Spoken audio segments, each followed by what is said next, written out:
পড়ছি ঘটনাটি। আমার ঘটনাটি পড়ে শোনাবেন, এটা লিখেই তিনি শুরু করেছেন তার ইমেল।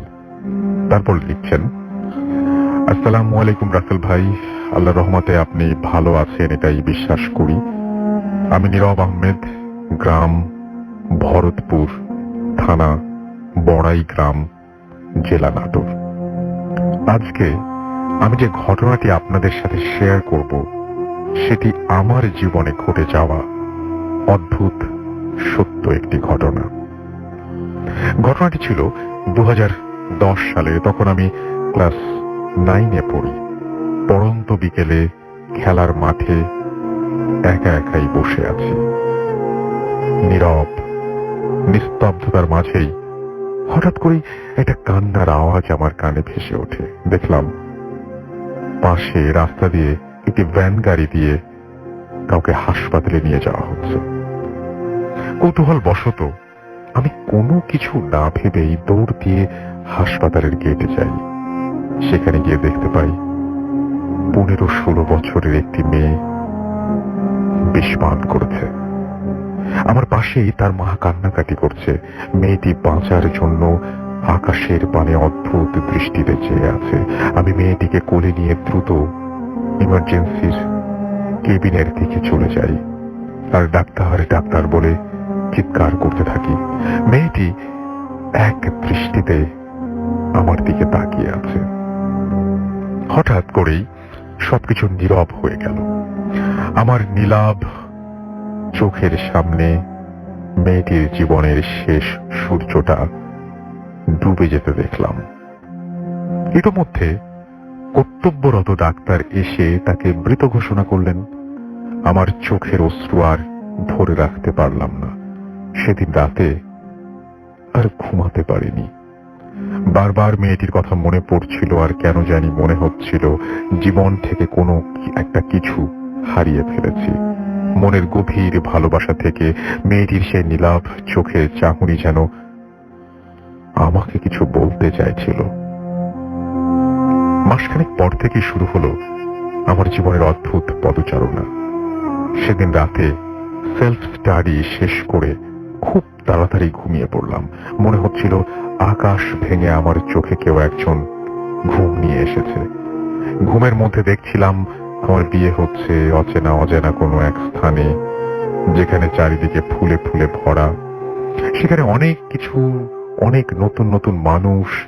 কিন্তু অদ্ভুত হলেও সত্য যে তাদের কাউকে আমি চিনি না। আমি অবাক হলাম। এরপর দেখলাম পালকি করে একজন মেয়েকে আমার সাথে এনে বসানো হলো। মেয়েটির ঘুমটা সরিয়ে বলে উঠল, কে? আমাকে চিনতে পেরেছ? আমি দেখলাম এটি আর কেউ নয়, সেই মেয়েটি যে গত রাতে, গত 1 মাস আগে আমার কোলে মাথা রেখে মারা গিয়েছিল। আমার ঘুম ভেঙে যায়। নেহায়েত একটি স্বপ্ন ভেবে আমি উড়িয়ে দেই। কিন্তু অবিশ্বাস্য হলেও সত্য যে আমার ঘরের কোনো এক অদ্ভুত ফুলের গন্ধে ভরে গিয়েছিল। আমি যেন আর কিছু ভাবতে পারছিলাম না। এর মধ্যে আমার শরীর থেকে ঘাম ঝরতে শুরু করে।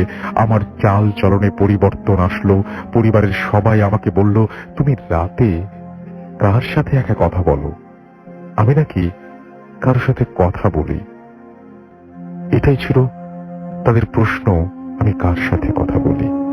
এভাবে প্রত্যেকটি দিন আমি তাকে স্বপ্নে দেখি যে সে আমার পাশে বসে আছে। প্রতিদিন ঘুমোতে যাবার আগে ভাবতাম, আজও কি সে আমার কাছে আসবে? এমনি কোনো একদিন সে আমাকে অনেক সুস্বাদু খাবার খেতে দেয়, যার স্বাদ গন্ধ আমাকে মুগ্ধ করে দিয়েছিল। সকালবেলা আমার মায়ের ডাকাডাকিতে ঘুম ভাঙলো। ঘুম ভেঙে যাওয়ার সাথে সাথেই গত রাতের সেই পোলাওয়ের গন্ধ আমার নাকে তীব্রভাবে লাগতে থাকে। আমি অবাক হয়ে যাই, কিন্তু এখনো স্বপ্নের ঘোর কাটেনি মনে করে উড়িয়ে দেই। মা আমার ঘর গোছাতে আসেন। এরপর মা আমাকে জিজ্ঞেস করেন আমি কাল রাতে কোথা থেকে পোলাও খেয়েছি। আমার কাপড় থেকেও নাকি পোলাওয়ের গন্ধ বের হচ্ছে। কি আশ্চর্য! তাহলে কি আজ অবধি যা হয়েছে তা সত্য? ঘটনা প্রবাহ আর আমি নিজের কাছে ধরে রাখতে পারিনি। সহসাই আমার মা বাবার কাছে সবকিছু খুলে বলি। তারা আমার সকল কথা শুনে অবাক হন এবং দ্রুত আমাকে একজন বড় হুজুরের কাছে নিয়ে যান। হুজুর আমাকে দেখে বলেন, তোমার উপর একটি পরী আছর করেছে, কিন্তু তোমাকে সে এত সহজে ছাড়বে না। এরপর তিনি আমাকে কিছু ঝাড়ফুঁক ও পানি পড়া দেন, সাথে একটি তাবিজও দেন। তাবিজ যেন কোনোভাবেই না হারায় সে ব্যাপারে তিনি বিশেষভাবে তাগিদ দেন। এরপর থেকে আমি আর তাকে স্বপ্নে দেখি না। সবকিছু ঠিকঠাকই চলছিল।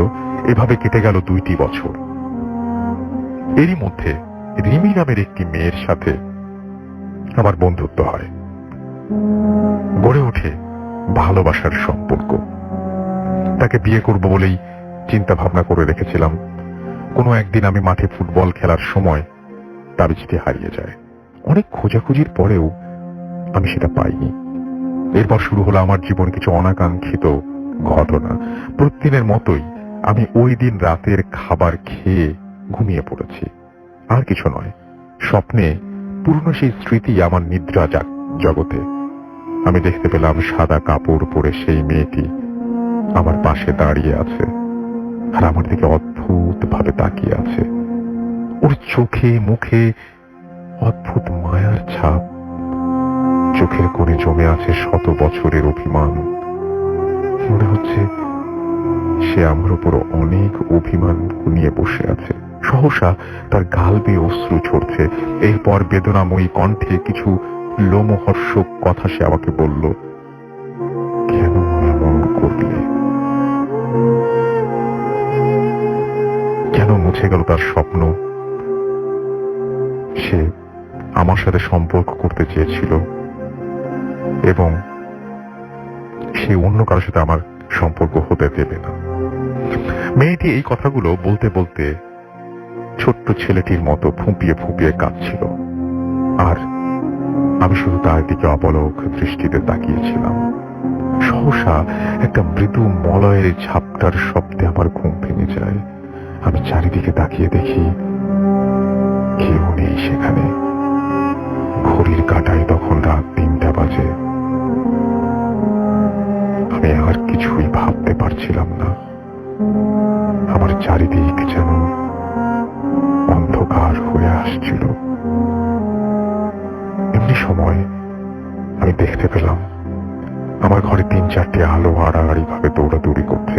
আমি খুব ভয় পেলাম, আর সাথে বাড়ির আশপাশ থেকে অনেকগুলো শেয়াল কুকুরের কান্নার আর্তনাদ শুনতে পেলাম। মনে হচ্ছিল কেউ যেন তাদেরকে চিপিয়ে খাচ্ছে। দূর থেকে আজানের ধ্বনি ভেসে আসলে সবকিছু স্বাভাবিক হয়ে যায়। সকালবেলায় আবারও হুজুরের কাছে যাবো বলে রওনা দিচ্ছিলাম। হঠাৎ করে আমার ফোনে কল আসলো। রিমি নামের সেই মেয়েটি নাকি গত রাতে রোড অ্যাক্সিডেন্টে মারা গেছে। কি? কিছুই বুঝে উঠতে পারছিলাম না। হুজুরের কাছে গিয়ে পুনরায় সব ঘটনা খুলে বললাম। তিনি আমাকে আবারও একটি তাবিজ দেন, যা আজও আমাকে বহন করে বেড়াতে হচ্ছে। যুগের দাবিতে কেটে গেছে অনেকগুলো বছর, কিন্তু আজও আমার হৃদয়ে তা কেটে আছে সেই দীপ্ত ঘটনাগুলো, যার ব্যাখ্যা আমি আজও মেলাতে পারিনি।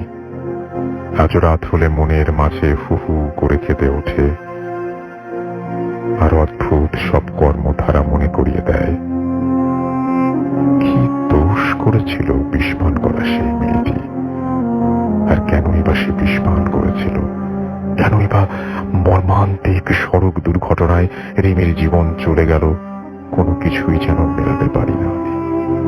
তবুও মনে হয় নিহত আত্মা আজও জেগে আছে আমার জন্য। হয়তো সে অনেক অনেক অভিমান নিয়ে বসে আছে আমার চিরচেনা সেই খাটের পাশে, হয়তো ভালোবাসা পাওয়ার জন্য আমার কাছাকাছি আসার চেষ্টা করে, কিন্তু অদৃষ্টের এই নির্মম পরিহাসে আসতে পারে না আমার কাছে। হঠাৎ করে মাঝে মাঝে ঘুম ভেঙে যায়, মনে হয় মেয়েটি আমার কাছেই দাঁড়িয়ে আছে। আমি যেন এখনো তার কান্নার আর্তনাদ আর তার সেই সব সময় দোয়া করি আল্লাহ যেন আমার হারিয়ে যাওয়া রিমি আর সেই মেয়েটিকে ক্ষমা করে দেন। এই ছিল আমার জীবনে ঘটে যাওয়া ধ্রুব সত্য ঘটনা। এখন আমি আল্লাহর রহমতে অনেক ভালো আছি। ঘটনাটি ঠিক মতো গুছিয়ে লিখতে না পারার জন্য আমি আন্তরিকভাবে ক্ষমা প্রার্থী। সবাই আমার জন্য দোয়া করবেন। ঘটনাটি পড়ে শোনানো হলে দয়া করে আমাকে জানাবেন। নীরব আহমেদ, ভরতপুর, বড়াই গ্রাম, নাটোর। তো এই ছিল ঘটনা এবং ঘটনাটি আমি পড়ে শোনালাম। আশা করছি এই ঘটনাটি আপনাদের ভালো লেগেছে, আপনাদেরকে এতটুকু হলেও আনন্দ দিতে পেরেছে। এবং যদি এতটুকু আনন্দ দিয়ে থাকে তাহলে আমরা নিজেদের সার্থক মনে করব। আমি এখন যেটা করব সেটা হচ্ছে আরো একবার জানিয়ে দিব আমাদের ইমেল অ্যাড্রেসটা। আমাদের ইমেল অ্যাড্রেস হচ্ছে bhotfm@radiofurti.fm, which is bhotfm@radiofurt.fm। আপনার নাম, ঠিকানা এবং ফোন নাম্বার সহ আপনার জীবনে ঘটে যাওয়া বা আপনার জানা সেরা ঘটনা লিখে পাঠিয়ে দিন আমাদের কাছে। ঘটনার শুরুতে অবশ্যই উল্লেখ করুন যে এই ঘটনাটি আপনি স্টুডিওতে এসে শেয়ার করতে চান নাকি আপনি চান আপনার ঘটনা আমরা পড়ে শোনা। যারা দেশের বাইরে রয়েছেন তারা সরাসরি অডিও ক্লিপ পাঠাতে পারেন বা লিখেও পাঠাতে পারেন। ঘটনাটি কমপ্লিটলি আপনাদের ব্যাপার। আর এখন যেটা করবো সেটা হচ্ছে আমাদের প্রথম অতিথির কাছে আমরা চলে যাব। আপনার নামটা কাইন্ডলি একটু বলবেন এবং তারপর আপনি কোথা থেকে এসেছেন সেটা বলবেন, তারপর আপনার ঘটনায় যাব। আসসালামু আলাইকুম রাসেল ভাই। ওয়ালাইকুম আসসালামু আসসালাম। আলাইকুম লিসেনার। আমি মোহাম্মদ রবিউল ইসলাম, এসেছি মিরপুর থেকে। জি, তো রাসেল ভাই, আপনাকে আবারও ধন্যবাদ আসলে সেকেন্ড টাইমের মতো আমাকে স্টুডিওতে আমন্ত্রণ জানানোর জন্য। Thank you so much. তো রাসেল ভাই, আজকে আমি যে ঘটনাটা শেয়ার করব এটা মাদারীপুর জেলার একটা গ্রামের ঘটনা। জি, তো এটা আমি শুনেছি আমার বাবার মুখ থেকে। জি জি। তো ঘটনাটা ঘটেছিল রাসেল ভাই আজ থেকে 55 থেকে 60 বছর আগে। ঘটনাটি মাদারীপুর জেলার একটি গ্রামে ঘটেছিল রাসেল ভাই। আমি সরাসরি ঘটনা চলে যাচ্ছি। মাগুরা থেকে 7-8 জনের একটি কিষানের দল এর সাথে ঘটেছিল ঘটনাটি রাসেল ভাই। আচ্ছা, যারা পেটের তাগিদে মৌসুমী কৃষিকাজ করার জন্য আসছিল আমাদের গ্রাম থেকে 3-4টা গ্রাম পরে একটি গৃহস্থ বাড়িতে। রাসেল ভাই, আখের মৌসুমে আখ কাটা এবং মারাই করার কাজের জন্যই তারা এসেছিল। জি, রাসেল ভাই, ওই সময় মাগুরা থেকে ওই আমাদের যে গ্রাম মাদারীপুর জেলার যে গ্রাম, সেখানে আসতে রাসেল ভাই যাতায়াত ব্যবস্থা বলতে ছিল আপনার নৌকা, জি। পায়হাটা পথ এবং ভ্যান গাড়ি আর কি, যেটা আসলে স্বাভাবিকভাবে ওই যে 5টার পরে আর এগুলো আর কি ওইভাবে পাওয়া যেত না আসলে। জি, তো মাগুরা থেকে আসার পর নৌকা পথে আসার পর রাসেল ভাই যেখানে তাদের আসলে ওই যে ঘাটে তাদের নামতে হবে, এটা বর্তমান আপনার কাউরাকান্দি নামক একটা ঘাট আর কি, যেটা মাদারীপুর যাওয়ার সময় আর কি পরে আর কি পদ্মা নদীর পাড়ে আর কি।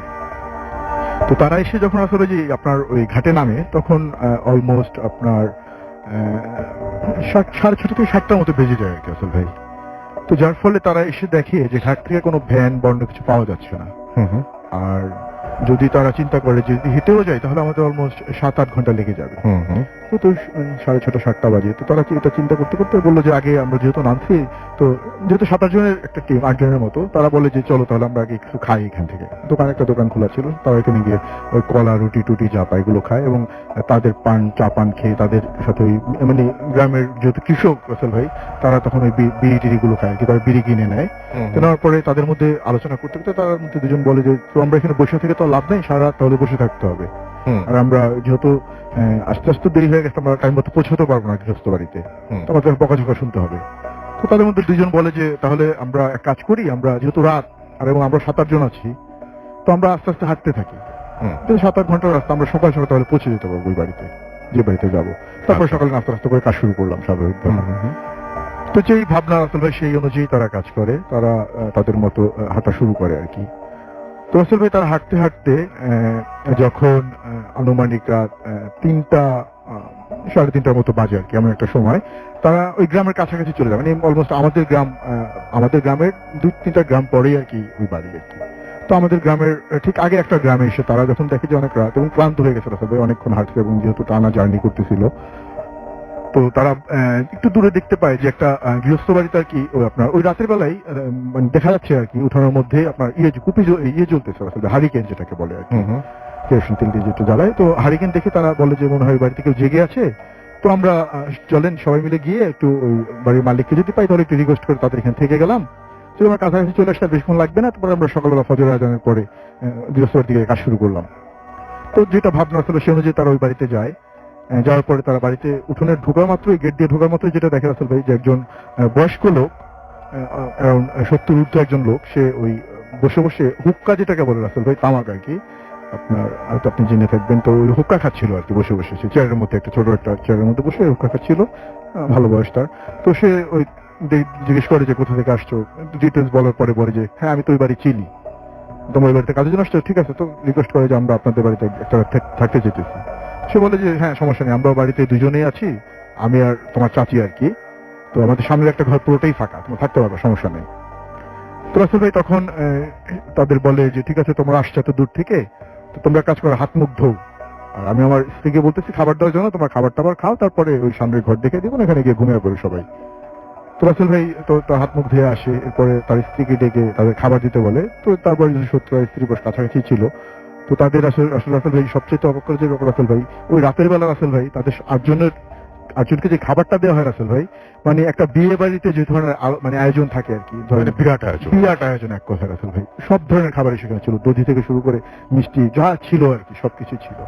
তো তারা একটু অবাকও হয়, আবার মানে তাদের তো আসলে গ্রামের লোক রাসেল ভাই, তো বছরে মানে একদিন এরকম খাবার তাদের পাও মানে জোটে না আর কি এক কথায়।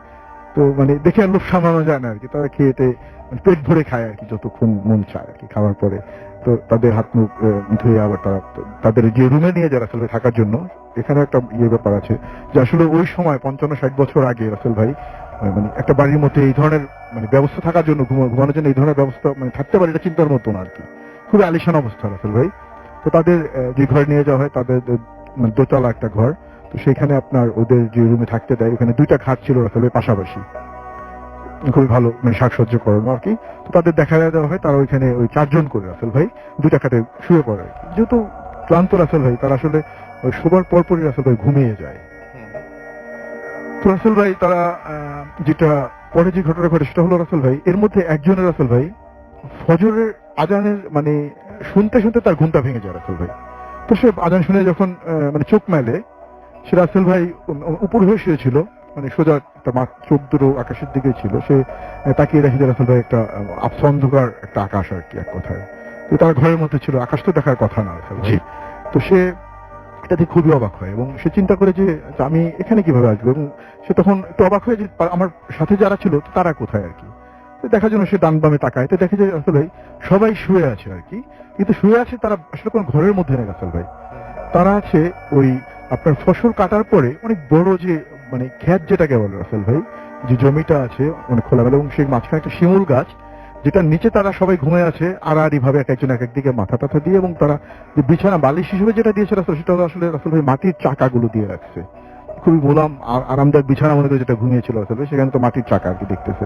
তো সবাইকে টাকাটি করে রাসেল ভাই উঠায়। তো উঠানোর পরে সবাই খুব অবাক হয়, পরে তারা আসলে ভাবে যে আমাদের তো আমাদের কাছে ডাকাতি টাকাতি করে নিলে দেখছি নেওয়ার মতো ছিল না রাসেল ভাই। তো তারা তারপরে একটু যে আমরা কোন বাড়িতে ছিলাম একটু খোঁজ নেই। তো তারা বিভিন্ন লোকজনকে জিজ্ঞেস করে, বাজারে বাজারে গিয়ে বা আশপাশের লোকজন ডেকে, তো কেউ এরকম কোনো বাড়ির সন্ধান আর দিতে পারে না রাসেল ভাই। তো তারপরে এর মধ্যে ওই গ্রামেরই একজন ছিলেন, যিনি ওদেরকে ওই পাশের যে মসজিদ ছিলেন সে একটা হুজুরের কাছে নিয়ে যায়। তো আপনারা মনে হয় ভয় পাইছেন, তো হুজুরের কাছে নিয়ে একটু, তো হুজুরের কাছে যাওয়ার পরে যেটা হয় রাসেল ভাই, হুজুর সবকিছু শোনার পরে সে যেটা বলে, শুনতে শুনতে একটা মজার ব্যাপার ঘটে রাসেল ভাই সেখানে। রাসেল ভাই একজনের যেটা হয় মানে স্টোরি বলতে বলতে সবাই তার বলছিল, একজন বলছিল ওর মধ্যে একজন আসলে ওয়াশরুমে যাওয়ার প্রয়োজন হয় রাসেল ভাই। তো ওয়াশরুমে যাওয়ার প্রয়োজন হয়, তো সে নর্মালি বলে যে ঠিক আছে তোমরা বলো, আমি তাহলে ওয়াশরুম থেকে আসি। তো মসজিদের যে ওয়াশরুম আসলে সেখানে যায়, যাওয়ার পরে সে বাথরুমে গিয়ে যেটা হয় রাসেল ভাই, যেটা ঘটে সেটা হলো রাসেল ভাই, সে বাথরুমে যেটা আসলে মানে পায়খানা জায়গায় যেটা বের হওয়ার কথা আসলে সেটা না বের হয়ে সে যেটা দেখতে পায় আসলে সে মাটি বের হচ্ছে তার পেট থেকে আর কি রাসেল ভাই। তো সেটা দেখে সে বাইরে চলে আসে এবং হুজুরকে যখন ডিটেলস বলতাম, হুজুর বলে যে তোমাদের রাতে যে খাবারটা খাইয়েছিল সেটা আসলে খাবার ছিল না, সেটা আসলে মাটিই ছিল, যে কারণে তোমার বাথরুমের সাথে মাটিই বের হচ্ছে। আর তোমাদের এত খাবার যে ইয়েটা ছিল মানে ওর যে উদ্দেশ্য ছিল সেটা হলো মানে যাতে তোমাদের বাথরুমের দরকার হয় রাতের বেলা, এবং যখন তোমরা বাথরুমে যাওয়ার জন্য একজন একজন করে বের হবা, তখন সে একজন একজন করে তোমাদের খাবে বা মারবে, যেটাই হোক। যে জিনটা ছিল আর কি আসল ভাই, ওটা শুধু জিন ছিল যেটা পরবর্তীতে ইয়ে করে। আর যেটা হয় রাসেল ভাই, তো ওরা এটা ইয়ে করার আপনার ও এরপরে যেটা হয় রাসেল ভাই, এটা শোনার পরে তো এটা আবার ওইখানকার ভাবে প্রবাদ অনুযায়ী যে নামটা আছে রাসেল ভাই, এটাকে নাকি মক্কেল ভূত বলেন বা জিন বলেন, এটা নাম হলো মক্কেল আর কি, যাতে বোকা বানানো হয়। মক্কেল বলতে আমরা জানি বোকা করা আর কি। তো এটাই রাসেল ভাই ঘটনা। তো এটা আসলে প্রচলিত ওইদিকে, আপনি হয়তো খোঁজ দিলে জানতে পারবেন। ওকে, থ্যাংক ইউ সো মাচ। আপনার ঘটনার জন্য আপনাকে অনেক ধন্যবাদ। আমরা একটা ছোট্ট বিরতির পরে আবারও ফিরে আসবো। আশা করছি যে আপনারা যারা আছেন তারা সেই পর্যন্ত আমাদের সঙ্গে থাকবেন। তবে হ্যাঁ, যাবার আগে আমি অবশ্যই আপনাদের কিছু মেসেজ পড়ে যেতে চাই, এবং যেগুলো আপনারা পাঠিয়েছেন সেগুলো আমি কিছু এখনই পড়বো। এবং আমাদের যে পেজ আছে ফেসবুকে দুটো, www.facebook.com/radio.furti and www.facebook.com/bhutfm.russell, এই দুটো পেজে আসলে আপনি পেয়ে যাবেন। এবং আমরা জিজ্ঞেস করেছিলাম যে আসলে ভূত এফএম যদি আমরা বন্ধ করি তাহলে কি রিয়াকশন হয়, আপনাদের কি হবে। আমাদের একটা প্ল্যান আছে এরকম, দেখা যাক কি হয়। আর একটু নেক্সট উইকে আপনারা এই সম্পর্কে আরো বেশি জানতে পারবেন। আপাতত আমি দেখতে পাচ্ছি যে অনেকেই এই বিষয়ে লিখছেন, এবং অনেকেই লিখছেন যে ভূত এফএম অনেকেই শোনেন রেগুলারলি। তারা অনেকে লিখেছেন যে না, বন্ধ না হওয়া ভালো। আচ্ছা, লিসনিং ফ্রম খুলনা শেখ মঞ্জুজ্জামান হৃদয় আমাদেরকে বলেছেন যে রাজশাহী থেকে দেখতে পাচ্ছি রউফ ইসলাম লিখেছেন, আমাদের সাথে আছেন। দেখতে পাচ্ছি কালিক ইসলাম মাহিদুল ফুয়াদ আমাদের সাথে আছেন, এবং মুক্তা পারভিন আমাদের সাথে আছেন। সিয়াম আমাদের সাথে আছেন দেখতে পাচ্ছি। খুলনা থেকে SM-A রহিম আমাদের সাথে আছেন দেখতে পাচ্ছি। পাভেল হুসাইন আছেন, MD তুষার খান, শাহরিন ইসলাম আরবি, কাজী সুজন আমাদের সঙ্গে আছেন, SK ম্যাক্স আমাদের সঙ্গে আছেন, আমাদের সাথে আছেন আবির আহমেদ, আমাদের সাথে আছেন হুমায়ুন কবির বুলবুল, রূপম আমাদের সাথে আছেন, আমাদের সাথে আছেন MD জুবায়ের, আমাদের সাথে আছেন বৃষ্টি আক্তার। এছাড়াও আছেন আমাদের সাথে সামিউল ইসলাম শাকিল, MD রাফি হাসান, আমাদের সাথে আছেন সাব্বির হোসাইন তালুকদার, আমাদের সাথে আছেন সুহেল আহমেদ, তারিকুল ইসলাম তারেক, আমাদের সাথে আছেন নাফিদুল ইসলাম সাজিদ, আমাদের সাথে আছেন শেখ মারুফুজ্জামান হৃদয়, আমাদের সাথে আছেন সাবিনা শেখ, আমাদের সাথে আছেন মুক্তা পারভিন সহ আরো অনেকে। আমাদের টুইটারে যে ছবিটা আমরা আপ করেছিলাম সেখানে অনেকেই লিখেছেন আই লাভ ভূত এফএম লিখেছেন জ্যোতির্ময়, রোহান হিগো রানী আমাদের সাথে আছেন দেখতে পাচ্ছি। আর যে ক্রিকেটার, ওকে, MD হাসান খান আমাদের সাথে আছেন, টুকু শেখ আমাদের সাথে আছেন, এবং আমাদের সাথে আছেন, এবং তিনি বলছেন ভূত এফএম কোনোদিন বন্ধ হবার নয়, ভূত এফএম আছে, সারা জীবন থাকবে। মইনুর সাগর আমাদের সাথে আছেন জ্যোতির্ময়, আমাদের সাথে আছেন রোহান, আমাদের সাথে আছেন MD শাকিরুল ইসলাম। এছাড়াও আমাদের সাথে আছেন দেখতে পাচ্ছি তিনি লিখেছেন সারা সপ্তাহ ধরে ওয়েট করি ভূত এফএম শোনার জন্য। রাসেল ভাই, মাসুম ভাই সহ ভূত এফএম এর সবাইকে জানাই অনেক অনেক ভালোবাসা, লাভ ভূত এফএম। MD হাসান খান আমাদের সাথে আছেন দেখতে পাচ্ছি। বগুড়ার ছেলে বাইজিদ, ওকে, আমাদের সাথে আছেন দেখতে পাচ্ছি। আরো অনেকেই, এবং আপনারা আরো অনেকেই আমাদের সাথে লিখবেন দেখতে আশা করব। আমি ভূত এফএম এর পেজ থেকে আমাদের প্রথম মেসেজগুলো পড়ছিলাম, এবং দ্বিতীয় যে মেসেজ আমি পড়তে চাই সেই মেসেজগুলো আমি পড়তে চাই রেডিও ফুর্তির পেজ থেকে। এবং এখানে অনেকে লিখছেন আমাদেরকে, এবং আমি দেখতে পাচ্ছি আমাদের যে পোস্টটা রয়েছে সেই পোস্টেই অনেকে লিখছেন। আমি একটু পড়ে শোনাই আপনাদেরকে। আমি দেখতে পাচ্ছি আমাদের এখানে আছেন এই মুহূর্তে আমাদের সাথে আছেন ধানমন্ডি থেকে সাইফ ইকবাল, আল আমিন হোসেন মাহি আমাদের সাথে আছেন বোরহান উদ্দিন প্রান্ত, আছেন MD রাকিব হোসাইন, চিটাগং থেকে শুনছেন তিনি। আমাদের সাথে আছেন অদ্ভুত ছেলে ফারজানা আফরোজ, আমাদের সাথে আছেন মানিক চন্দ্র, আমাদের সাথে আছেন সাজিদুল সজীব, আমাদের সাথে আছেন MD মেহেদি হাসান আরাফাত, আমাদের সাথে আছেন জর্জ লিওনার্দো, আমাদের সাথে আছেন রহিম, আমাদের সাথে আছেন দেখতে পাচ্ছি জিদেন তসমির আছেন আমাদের সাথে দেখতে পাচ্ছি। এছাড়াও সুমন রাজ বাঁধন, তাহেরা তাভিন আমাদের সাথে আছেন কাউসার আহমেদ রিফাত আছেন আমাদের সঙ্গে দেখতে পাচ্ছি। উৎস কুমার দে আছেন, মোহাম্মদ ইকরাম আছেন আমাদের সাথে, হামিদুল ইসলাম সাগর, লাবিব মাহের সহ আরো অনেকে। থ্যাংক ইউ ভেরি মাচ আমাদের সঙ্গে থাকার জন্য। আমরা একেবারেই ছোট্ট কয়েক সেকেন্ডের একটা বিরতি নিয়ে আমরা ফিরে আসবো। সেই পর্যন্ত আমাদের সঙ্গে থাকুন। স্টে টিউনড রেডিও ফুর্তি রেড এফএম এন্ড ডু ফুর্তি। পিরিয়ডের দিনগুলোতে পছন্দের বিষয়গুলো হয়ে ওঠে বিরক্তিকর, তাই তোমার স্বস্তির জন্য এক্সট্রা কেয়ার নিয়ে পাশে আছে ফ্রিডম স্যানিটারি ন্যাপকিন। তোমাকে রিয়েলি বোঝে। Face it. Radio Money Furti. Radio Furti. Hot FM. The night comes alive. বিশ্বাস করা না করাটা আপনার ব্যাপার।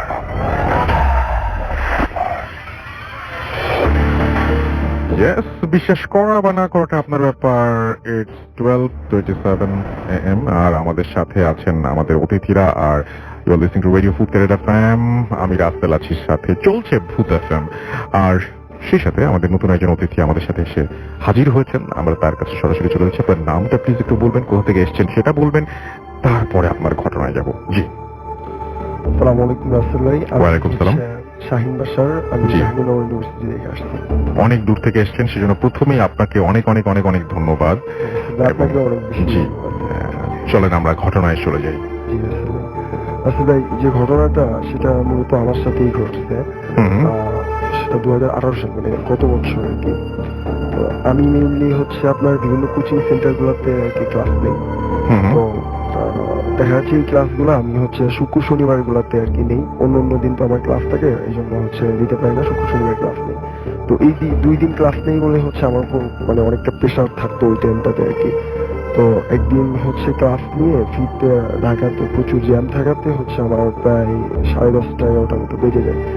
তো সেই টাইমটাতে হচ্ছে আপনার কিছুটা মানে এরকম একটা অবস্থা, জাস্ট শীতও না, আবার মানে শীত আছে বাট ওই লেভেলের শীত না, আর কুয়াশা যে অনেক বেশি এরকম না আর কি। তো আমি ক্যাম্পাসে যখন আর কি ঢুকি, আমাদের জাহাঙ্গীরনগরে অনেক বেশি শীত, আপনি যদি যেয়ে থাকেন জি। অবশ্য জানেন যে। তো আমি হচ্ছে যখন ক্যাম্পাসে ঢুকি, তো ওই টাইমটাতে আসলে ক্যাম্পাস বলা যায় যে এক প্রকার ফাঁকাই আর কি, কারণ মানে অনেক শীত থাকাতে 10টা-11টার দিকে এর ভিতরে হচ্ছে স্টুডেন্টরা ম্যাক্সিমাম হলের ভিতরেই থেকে যায় আর কি, বের কম হয়। তো আমি যখন হাঁটতেছিলাম ক্যাম্পাসের ভিতর ঢুকে, তো মানুষ না দেখে আমি হচ্ছে কানে হেডফোন দিয়ে গান শুনতে শুনতে আর কি হাঁটতেছিলাম। তো আমি একটু জায়গাটা সম্পর্কে একটু বলি, সেটা হচ্ছে যে আপনি যদি জাহাঙ্গীরনগর যেয়ে থাকেন রাসেল ভাই, সেটা হচ্ছে আপনার শহীদ মিনার যেটা আছে, শহীদ মিনারের সামনে অনেক বড়, প্রায় 5-7 কিলোমিটারের একটা বড় রাস্তা আছে আর কি। হুম। তো ওর পাশে হচ্ছে কেমিস্ট্রি এবং পদার্থ বিজ্ঞান বিল্ডিং আর কি আছে। তো ওকে। পাশে হচ্ছে মানে ওইটার পাশে আপনার বঙ্গবন্ধু হলের দিকে যাওয়ার একটা রাস্তা আছে, ওই জায়গাটা হচ্ছে 3 রাস্তার একটা মোড়। জি। তো 2000 খুব সম্ভবত 2012 সালে, যেহেতু অনেক সিনিয়র আমি চেক বলতে পারবো না, বাট খুব সম্ভবত 2012 সালে আমাদের ক্যাম্পাসে হচ্ছে একটা অনাকাঙ্ক্ষিত ঘটনা ঘটে। আমাদের জুবাইর ভাই নামে একটা ভাই আছে, তাকে হচ্ছে সামহাউ মানে কিছু পার্সনকে আর কি হত্যা করে। এবং হত্যাটা খুব নির্মম ভাবে করে আর কি। এটা ক্যাম্পাসে যখন আমি যখন আসছি, তখন হচ্ছে মানে হলের ফার্স্ট ইয়ারে থাকতে আর কি ঘটনাটা শুনছিলাম। তো যে জায়গাটাতে আর কি হত্যা করে, আমি যতটুকু জানি ওই জায়গাটাতে হচ্ছে জুবাইর ভাইয়ের একটা সারণী মতো করা হচ্ছে। তো ওইখানে হচ্ছে একটা দেওয়ালে হচ্ছে আপনার জুবাইর ভাইয়ের ছবি এঁকে হচ্ছে ওই দেওয়ালটার নাম দেওয়া হয়েছে যে জুবাইর সারণী। তো ওইটা হচ্ছে 3 রাস্তার মোড়। তো আমি যখন রাসেল ভাই মানে শহীদ মিনার ক্রস করে যখন ওই মোড়টাতে যাব, তো গান শুনতেছে, আমি আমার মতো মানে ওইভাবে কোনো খেয়াল ছিল না, মানে আমি আমার মতো যাচ্ছি খুবই নর্মাল ভাবে। তো হঠাৎ করে আমার চোখটা জুবাইর ভাইয়ের চোখের উপর পড়ে, মানে জুবাইর ভাইয়ের যে ছবি অঙ্কন করা মানে ওই চোখের উপরে যে পড়ে। তো যখনই পড়ে তখনই আমার মনে করেন যে কয়েক ন্যানো সেকেন্ডের ভিতরে মাথার ভিতরে কাজ করে যে হচ্ছে জুবাইর ভাইকে তো অনেক নির্মম ভাবে হত্যা করা হয় এবং জুবাইর ভাই তো বেঁচে নাই। তো আমি মানে ওইটা যখনই মনে পড়ে তখনই আমি মানে শরীরের ভিতরে একটা মানে কি বলবো যে একটা ভীত আর কি অনুভব করি। তো অনুভব করার পরে আমি সামনের দিকে আগাবো, আমার মনে হচ্ছে কি যে আশপাশ যদি কোনো একজন পার্সন থাকতো বা কোনো ছাত্রছাত্রী থাকতো, তাহলে আমার জন্য অনেক বেশি ভালো হতো, মানে আমি যেতে আমার জন্য কমফোর্ট ফিল হতো। আর জুবাইর সাউনি থেকে যে সিএসি আমাদের যে বিল্ডিংটা আছে, ওই বিল্ডিং এর ভিতরে জাস্ট হচ্ছে একটু মনে করেন যে আপনার ঘিঞ্জি টাইপ বলতে আপনার অন্ধকার মতো জায়গা। তো ওই জায়গাটা পাস করতে আমার খুবই মানে আর কি ভয় লাগতেছিল ওই টাইমটাতে আর কি। তো যখন ভয় লাগতেছে আমি তখন হচ্ছে এদিক সেদিক তাকাচ্ছি। তো আমি যেটা দেখলাম ডান সাইডে তাকায় দেখি পুরা রাস্তা জুড়ে হচ্ছে কোনো পার্সন নাই, এবং সামনের দিকে তাকাচ্ছি তাও কোনো পার্সন নাই, আবার হলের দিকে তাকাই সেদিকেও কোনো পার্সন নাই। তো আমার খুবই ভয় লাগতেছিল ওই টাইমটাতে যে আসলে সামনে একটা অন্ধকার জায়গা পাস করতে হবে, পাশে জুবাইর বা চোখের দিকে আমার চোখ পড়ে গেছে, তো ভয় লাগতেছিল। তো আমি ওখানে দাঁড়ায় আছি, জাস্ট ওয়েট করতেছি যে সামন যদি আসে তাহলে আমি তার সাথে যাব। তো এমন অবস্থায় হচ্ছে মানে সত্যি কথা বলতে বিশ্বাস করেন রাসেল ভাই, যে একটা বিকট একটা কর্কশ একটা আওয়াজ শুনি আমি। তো কর্কশ আওয়াজটা শোনার পরে মানে আমার পিছনে একদম আমার পিছনে আমি কর্কশ আওয়াজটা শোনার পরে হচ্ছে আমি পিছনের দিকে যখন তাকাই আমি যেটা দেখছি রাসেল ভাই, মানে নর্মালি আমাদের যে কুরবানির টাইমে যে গরুগুলা কুরবানি দেওয়া হয় অনেক স্বাস্থ্য থাকে, মানে অনেক বড় সড়ো আর কি গরু। তো ওই টাইপের একটা কুকুর, আপনার পুরা কালো একটা কুকুর একদম খুব আমার পিছনে আর কি ছিল, মানে একদম আমার পিছনে ওইরকম একটা আমি কুকুর দেখলাম, অনেক বড় একটা কুকুর, যেটাকে আমি নর্মাল কুকুর বললে আর কি আসলে ভুল হবে। নর্মাল কুকুর থেকে অনেক বড় একটা কুকুর আমি দেখলাম, এবং আমি মানে তাকাতেই তার মানে কুকুরটার চোখের দিকে আমার চোখ পড়ে গেল আর কি। কুকুরটার চোখগুলো মনে করেন যে আপনার খুব বিধ্বস্ত ভাবে আর কি কালো ছিল। তো আমি তখন পুরা হিংসিত হয়ে গেছে, একদম পুরা হিংসিত যে আমি ওইখান থেকে যে এক স্টেপ সামনে আগাবো এরকম মানে শক্তি আমি পাচ্ছিলাম না। তো জুবাইর ভাই, আমি আপনাকে বলে রাখি, সেটা হচ্ছে যে আমি কোরআনের হাফেজ, আমি হচ্ছে যে মুখ ফুটায় কোরআন তেলাওয়াত করবো এমনটাও হচ্ছে মনে করেন যে আমার শক্তি পাচ্ছিলাম না আমি ওই টাইমটাতে। এবং আমি মানে ওই কুকুরটা থেকে যে আমি মানে সামনের দিকে মানে মুখটা ফিরাই নিবো এমনটাও আমি পাইতেছিলাম একটা অবস্থা। তো আমি ভিতরে আয়াতুল কুরসি পড়া শুরু করলাম, শুরু করে হচ্ছে আমি মুখটা ঘুরাই নিয়ে আমি আমার হলের দিকে তাকাই আছি, ওইখান থেকে যে স্টেপ নিব এমন সাহসটাও আমি পাচ্ছিলাম না। তো মানে প্রায় 10-15 সেকেন্ড পরে আমার হল থেকে, মানে আমার হলটা একদম সোজা, আমার হল থেকে আমি এক ভাইকে হচ্ছে আপনার সাইকেল করে আর কি বের হতে দেখছি। আর যখনই আমি ভাইকে দেখছি তখন আমার ভিতরে আমি একটু সাহস পেলাম, পেয়ে হচ্ছে আমি মনে করেন একটা দৌড় দিয়ে আমি হচ্ছে ভাই আমার মানে সোজা আসতেছিল, ভাইকে যে আর কি জড়ায় ধরছি। তো ধরার পরে ভাই সাইকেলে একবার পড়ে যাওয়ার মতো অবস্থা। ভাই হচ্ছে আমার 1 বছরের সিনিয়র ছিল, আলামিন ভাই, জাহাঙ্গীরনগরের ভুটানিতে পড়ে। তো ভাইকে যখন আমি জড়ায় ধরছি তখন হচ্ছে আপনার ভাই বলছে, আরে শাহিন কিসে মানে বলো আমাকে কিসে। তা আমি ভাইকে খুব মানে ভীতভাবে আর কি বললাম যে ভাই আমি আসলে জুবাইর ভাই সামনে এখানে অনেক বড় ধরনের একটা বাজে একটা কুকুর দেখছি, যেটাকে আমি আসলে কুকুর বলে মানতে পারতেছি না, এবং যেটা অনেক ভীত মানে অনেক ভয়ঙ্কর ছিল আর কি, পুরাটাই কালো এবং অনেক বড়।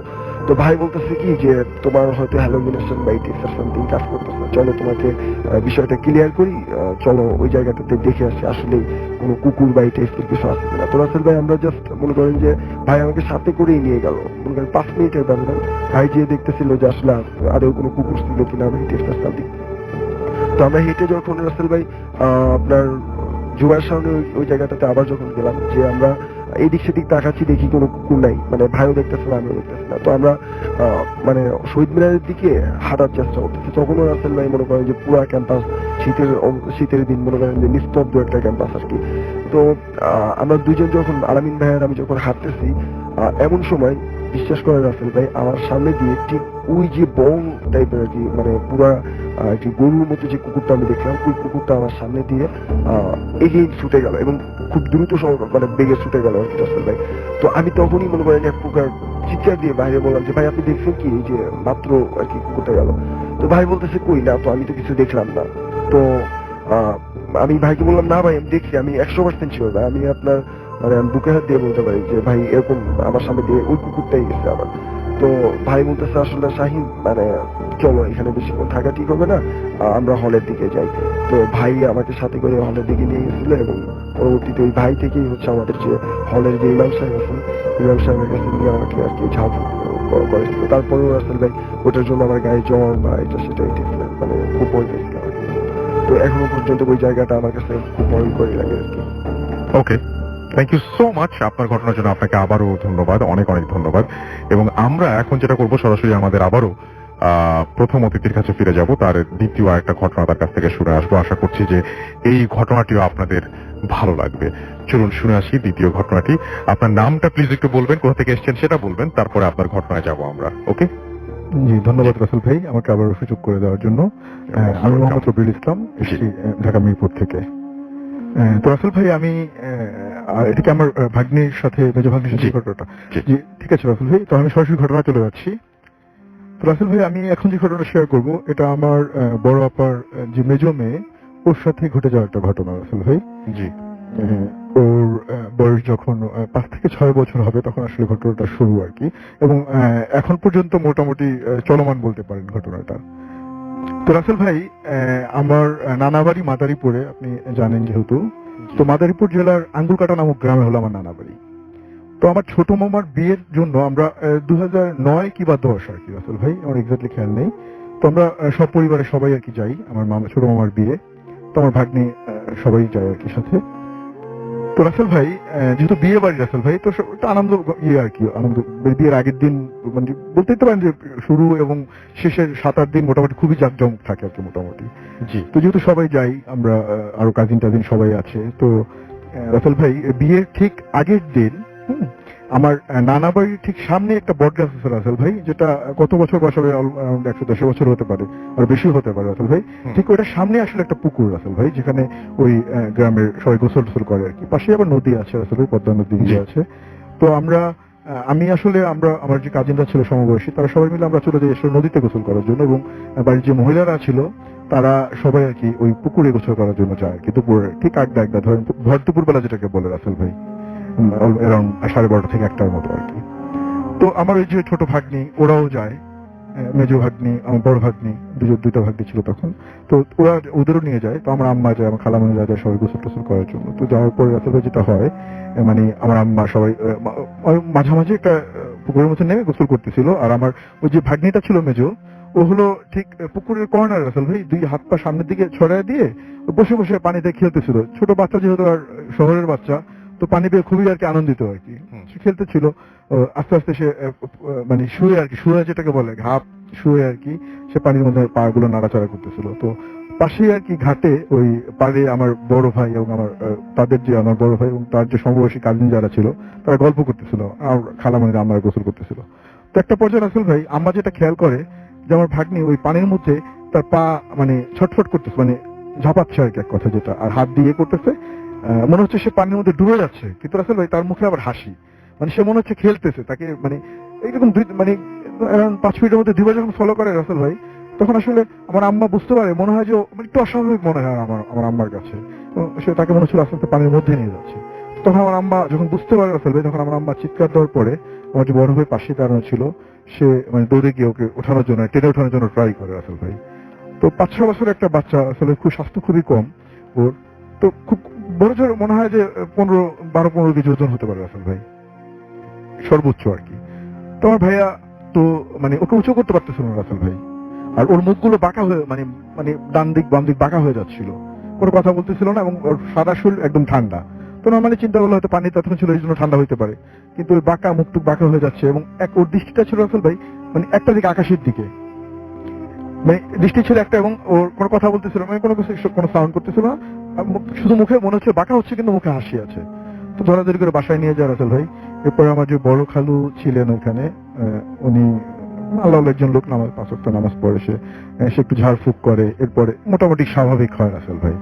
এরপরে আমরা বিয়ে শেষ করে ঢাকাতে চলে আসি সবাই।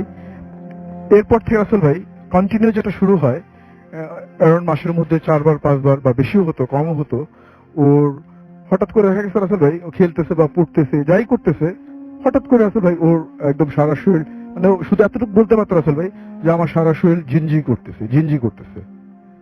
এটা বলার পর রাসেল ভাই কিছু বলতে পারতো না, সে মানে আপনার অবসরের মতো হয়ে যেত, পড়ে যেত। তো আর ওর হাত পা গুলো একদম ঠান্ডা হয়ে যেত রাসেল ভাই, এটা হইতো রাসেল ভাই। তারপরে ওকে দেখেছে ওই টাইম গুলোতে তেল দিয়ে কোনো কিছুই হইতো না রাসেল ভাই, কিন্তু যখন ওই সূরা পড়ে, কোরআন থেকে সূরা গুলো পড়ে ওকে একটু ঝাড়ফুঁক দেওয়া হয়তো, তারপরে মোটামুটি স্বাভাবিক, আধা ঘন্টা বা 20 মিনিটের মধ্যে আবার মোটামুটি স্বাভাবিক হতো। পরবর্তীকালে রাসেল বলতে পারতো না রাসেল ভাই কি সমস্যা হয়েছে, জিজ্ঞেস করতাম যে আমি এরকম আমার সামনে অনেকবার করছিল রাসেল ভাই, জিজ্ঞেস করতাম মামা তোমার কি সমস্যা হয়েছে, তো বলতো আমার কিছু হয় নাই, কি হয়েছে, আমার তো কিছু হয় নাই, ছোট বাচ্চা।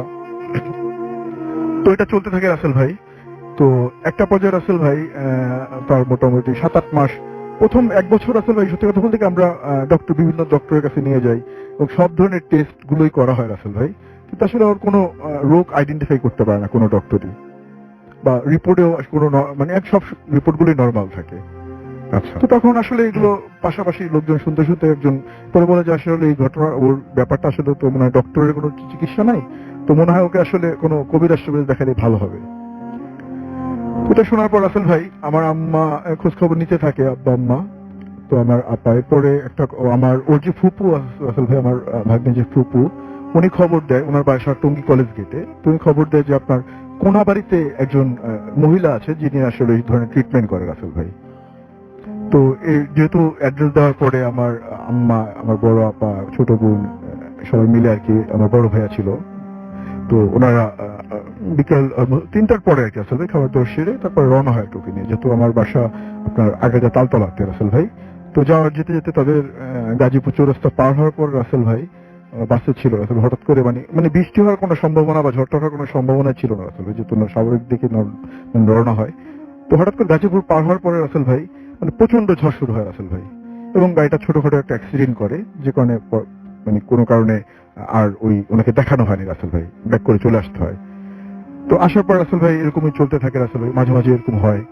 তো এরপরে আবার আমাদের ওই তালতলা মোল্লাপাড়ার একজন মুচি ছিলেন রাসেল ভাই, যার বয়স অনেক আগের, হ্যাঁ মানে অনেক পুরোনো মুসি না উনি? হ্যাঁ, ও খুব বেশি বয়স না রাসেল ভাই, 35-40 বছর বয়স তো হবে। 7-8 বছরের বললেন আপনি? হ্যাঁ, পুরনো, 8-9 বছরের। 8-9 বছরের পুরনো, হ্যাঁ। তো তখন ওনার বয়স অ্যারাউন্ড 35 থেকে বা 40 বছরের মধ্যে হবে আর কি, মোটামুটি মানে একদম বয়স্ক না, ইয়ংই বলতে পারেন, ভালো স্বাস্থ্য।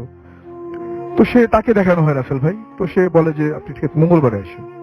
তো মঙ্গলবারে যাওয়ার পর রাসেল ভাই, সে হিন্দু ছিল রাসেল ভাই, বলে রাখি আপনাকে। তো সে যেটা বলে রাসেল ভাই, মঙ্গলবার যাওয়ার পরে আমার আম্মাকে বলে যে ওকে তো আসলে ওর উপরে আসর করে নাই, কিন্তু ওরে দূর থেকে দৃষ্টি করে। এরকম একটা কথা বলে যে দূর থেকে যে ইয়েটা আছে, মানে জিনটা আছে, সে দৃষ্টি করে। তো আমি তাকে যখন দেখলাম, আমি যেটা দেখলাম, সে আপনার ধান খেতের মাঝখানে যে আইলগুলো থাকে রাসেল ভাই, সেটার মাঝখান দিয়ে হন হন করে হেঁটে যাচ্ছে, এবং সে খুবই স্বাস্থ্যবান একজন জিন, এবং তার মাথা ছিল না রাসেল ভাই, তার বুকের মাঝখানে একটা চোখ। আচ্ছা। সে হেঁটে যায় এই অবস্থায়, এবং সে খুবই শক্তিশালী। তাকে ওর এটা ট্রিটমেন্ট করতে হলে মানে আমার যেটা মনে আছে রাসেল ভাই, তাকে আমার আম্মাকে বলে যে আপনার পূর্ণিমা রাত যেটা, এরকম একটা দিনে তাকে ট্রিটমেন্ট করাতে হবে আর কি। তো এরপর রাসেল ভাই আসলে আল্লাহ ভালো জানে, মানে আর ট্রিটমেন্টটা সে করতে পারেনি রাসেল ভাই।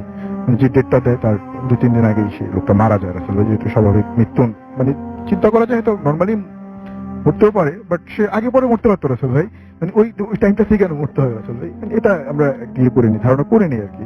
তখন আমরা এটা বুঝিনি রাসেল ভাই, বাট পরবর্তী যখন আমরা ধারণা করতে পারি, তখন হলো রাসেল ভাই আমাদের আগারগা আপনার আইডিবি ভবনের পাশে একটা পুরাতন কবরস্থান আছে রাসেল ভাই, এখানকার যে মসজিদ আছেন, এখানকার একজন হুজুর ছিলেন আর কি, খুবই উনি মানে পরিচিত লোক, যিনি তার বয়স ছিল অলমোস্ট 90 থেকে 100 এর মতো আর কি। তো খুবই নাম করা রাসেল ভাই। তো ওনার পাওয়ার পর ওনার কাছে নিয়ে যাওয়ার একটা প্রস্তুতি নেয়। তো ওকে আগে না নিয়ে আমার আম্মা আর আমার বড় ভাইয়া যায় ওনার সাথে কথা বলার জন্য। বলার পর উনি বলে ঠিক আছে, তাহলে আপনি একটা ডেট দেয় যে অমুক দিন আসেন, 5-6 দিন মানে সপ্তাহের শুনি বা রোববারের দিকে আমার আম্মা গিয়েছিল, তো বলে যে শেষ দিকে আর কি, সপ্তাহের শেষ দিকে করে নিয়ে আসার জন্য, সে ট্রিটমেন্ট করবে। তো রাসেল ভাই মানে আল্লাহ হয়তো সহায় ছিলেন না, উনিও আর কি রাসেল ভাই ট্রিটমেন্টটা করতে পারে না, উনিও আসলে রাসেল ভাই মারা যায় ঠিক তার 2-1 দিন আগেই আর কি, যে কোনো ট্রিটমেন্টটা কমপ্লিট হয় না। ওকে, তো কন্টিনিউ আমার ভাগ্নির ইয়েটা চলতে থাকে রাসেল ভাই। এরপরে আপনার লাস্ট যেটা হয় রাসেল ভাই, তো চলতেছিল, তো এই আলোচনা বিভিন্ন জায়গায় করতেছিল। তো আমার আব্বা আপনার সে একজনের যে মানে পীর, আমার আব্বার যে পীর আছেন উনি দোহারের আর কি, জি জি জি, তো ওনার ছেলের মাধ্যমে একটা ট্রিটমেন্টের ইয়ে নেয় আর কি, যেটা ট্রিটমেন্টটা ছিল আমার রাসেল ভাই যে আপনার মাঝরা যেটাকে বলে 2টা থেকে 3টার মধ্যে, জি 3 রাস্তার মোড়ের মধ্যে আপনার মাটির কলস যে আছে রাসেল ভাই, ওটার মধ্যে আপনার 7টা নদীর মানে 7 ঘাটের পানি আর কি, যেটাকে বলে 7 ঘাটের পানি, 7 ঘাটের পানি থাকবে। এবং আপনার ওই হাড়ি ভাঙার যে আপনার তলা থাকে না রাসেল ভাই, মাটির বা আপনার হাড়িগুলোর যে তলাটা থাকে, ওই তলা লাগবে, উপরের মানসার বা যেটাই বলে ওটার তলাটা লাগবে। এবং আপনার আরো অনেক মানে অনেক জিনিসপত্র গুলো যেগুলোর পুরোপুরি খেয়াল নাই যেগুলোর নাম আমার। তো এটা ওই হাড়িটা ভাঙতে হবে রাসেল, এবং খাবার দাবারও দিতে হবে, ভোগ যেটাকে বলা হয় ভোগ টাইপের, জি 3 রাস্তার মোড়ে দিতে হবে অমুক টাইমে, এবং পিছন দিকে ঘুরে চলে আসতে হবে এটা দিয়ে, জি। তো এটা করতে বলে তারা। এরপরে রাসেল ভাই আমার আব্বা ওই কাজটা করে আর কি, আমাদের ঢাকাতেই এখানেই করা হয়। এটার পর থেকে রাসেল ভাই ওর মোটামুটি স্বাভাবিক পর্যায়ে চলে আসে রাসেল ভাই।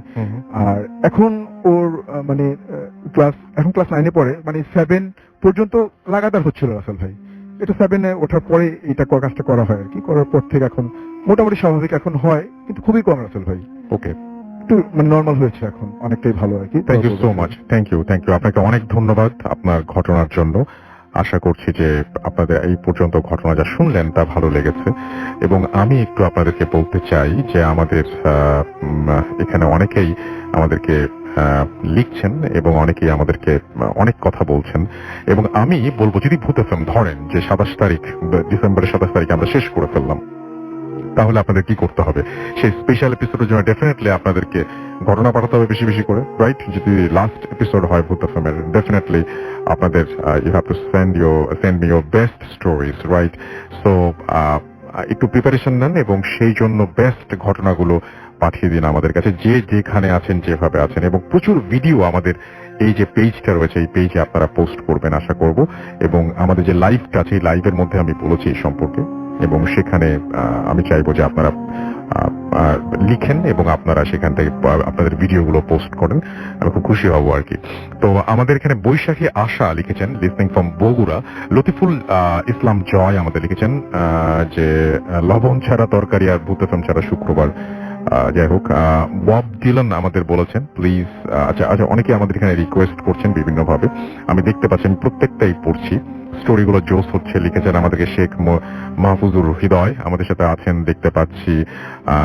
আজকে দেখতে পাচ্ছি একটা মানে খুব অদ্ভুত ব্যাপার, সেটা হচ্ছে যে অনেকেই লিখেছেন আজকে, মানে অনেকেই লেখেন যে এই ঘটনা ভালো লাগলো, এই ঘটনা ভালো লাগলো, অনেকে লেখেন যে আগের এপিসোড ভালো ছিল। আজকে এই ভিডিওটা নিচে সবাই পজিটিভ কমেন্ট দিচ্ছে, এবং কেউ আসলেই, আমরা সবাই ভূত এফএম এর সম্পর্কে যখন প্রশংসা করি সেটাও আমরা আমাদের ভূত এফএমের ভালোর জন্য করি। আমরা যখন কোনো কিছু নেগেটিভ বলি সেটাও চাই যে আমরা আরো বেশি ভালো হোক, সেই জন্যই বলি। ভূত এফএম প্রতি যে ভালোবাসা আপনাদের, সেটা আমরা এখানে দেখতে পাচ্ছি এবং খুব ভালো লাগছে। এবং আজকে সবাই দেখতে পাচ্ছি যে একই কথা বলছেন, সবার ভাষা এক, সবার কথা এক, সবার সবকিছু এক। তো যাই হোক, আমি যেটা করব সেটা হচ্ছে একটা ছোট্ট বিরতিতে যাব, এবং বিরতির পরে আবারও ফিরে আসবো, একটা অডিও ক্লিপ শোনাবো আপনাদেরকে চমৎকার, এবং তারপরে আবারও ফিরে আসবো। সেই পর্যন্ত আশা করছি আমাদের সঙ্গে থাকবেন। Stay tuned radio Foorti FM and do ফুর্তি। ফুর্তি, ওরা নিজেরাই একটু কথা বলে। এই তো শুরু হয়ে গেল, কত কথা যে হবে। আংটি পরানো তো বিয়ে পড়ান, জীবনে যত কথা বলে নাই আর মাত্র জানতে এখন তার চেয়ে বেশি কথা বলবে। এই সময়ে কথাটা বেশি হবে, পাগল যেন হয়। তাই কথায় কথায় আরো বেশি এনজয় করতেই বাংলা লিঙ্কের বেশি বেশি মিনিট। ভাইয়া, তো আপনি কবে থেকে রেডিও ফুর্তি শুনছেন? আগে আমি দিন রাত 24 ঘন্টা শুনতাম, পরে বিয়া করে বউর জ্বালায় রেডিও ফুর্তি না শুনতে পাইয়া 3 মাস পাগল ছিলাম।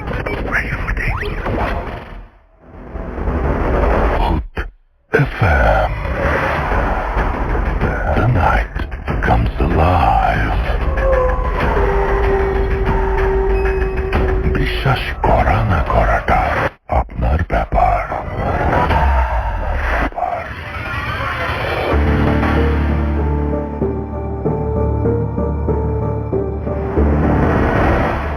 হ্যালো রাসেল ভাই, আশা করি ভালো আছেন।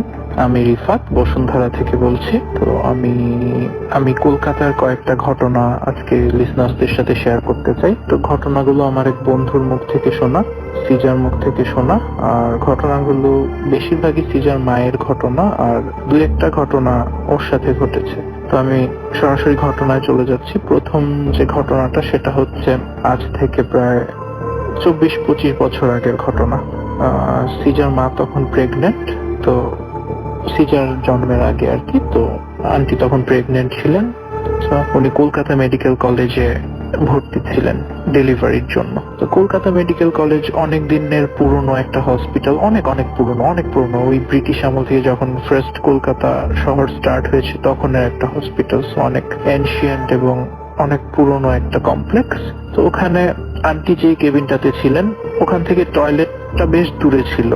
তো ওখানে যে আয়া মাসিরা আছেন ওনারা আন্টিকে বলে রেখেছিলেন যে যখন টয়লেটে যাওয়ার দরকার পড়বে উনি যেন রাতের বেলা আয়া মাসিদেরকে ডেকে ওনাদের কাউকে একজনকে নিয়ে তারপর টয়লেটে যায়। কিন্তু একদিন রাতে আন্টি টয়লেট পেল, আর আন্টি কি করলেন, আন্টি আর আয়া মাসিদেরকে ডাকলেন না, আন্টি সরাসরি নিজেই চলে গেলেন একা একা। আস্তে আস্তে হেঁটে উনি টয়লেটের সামনে চলে গেলেন। তো উনি যখন টয়লেটে ঢুকছেন তখন দেখলেন যে আরো 20-25 জন মহিলা টয়লেটে ঢুকছে।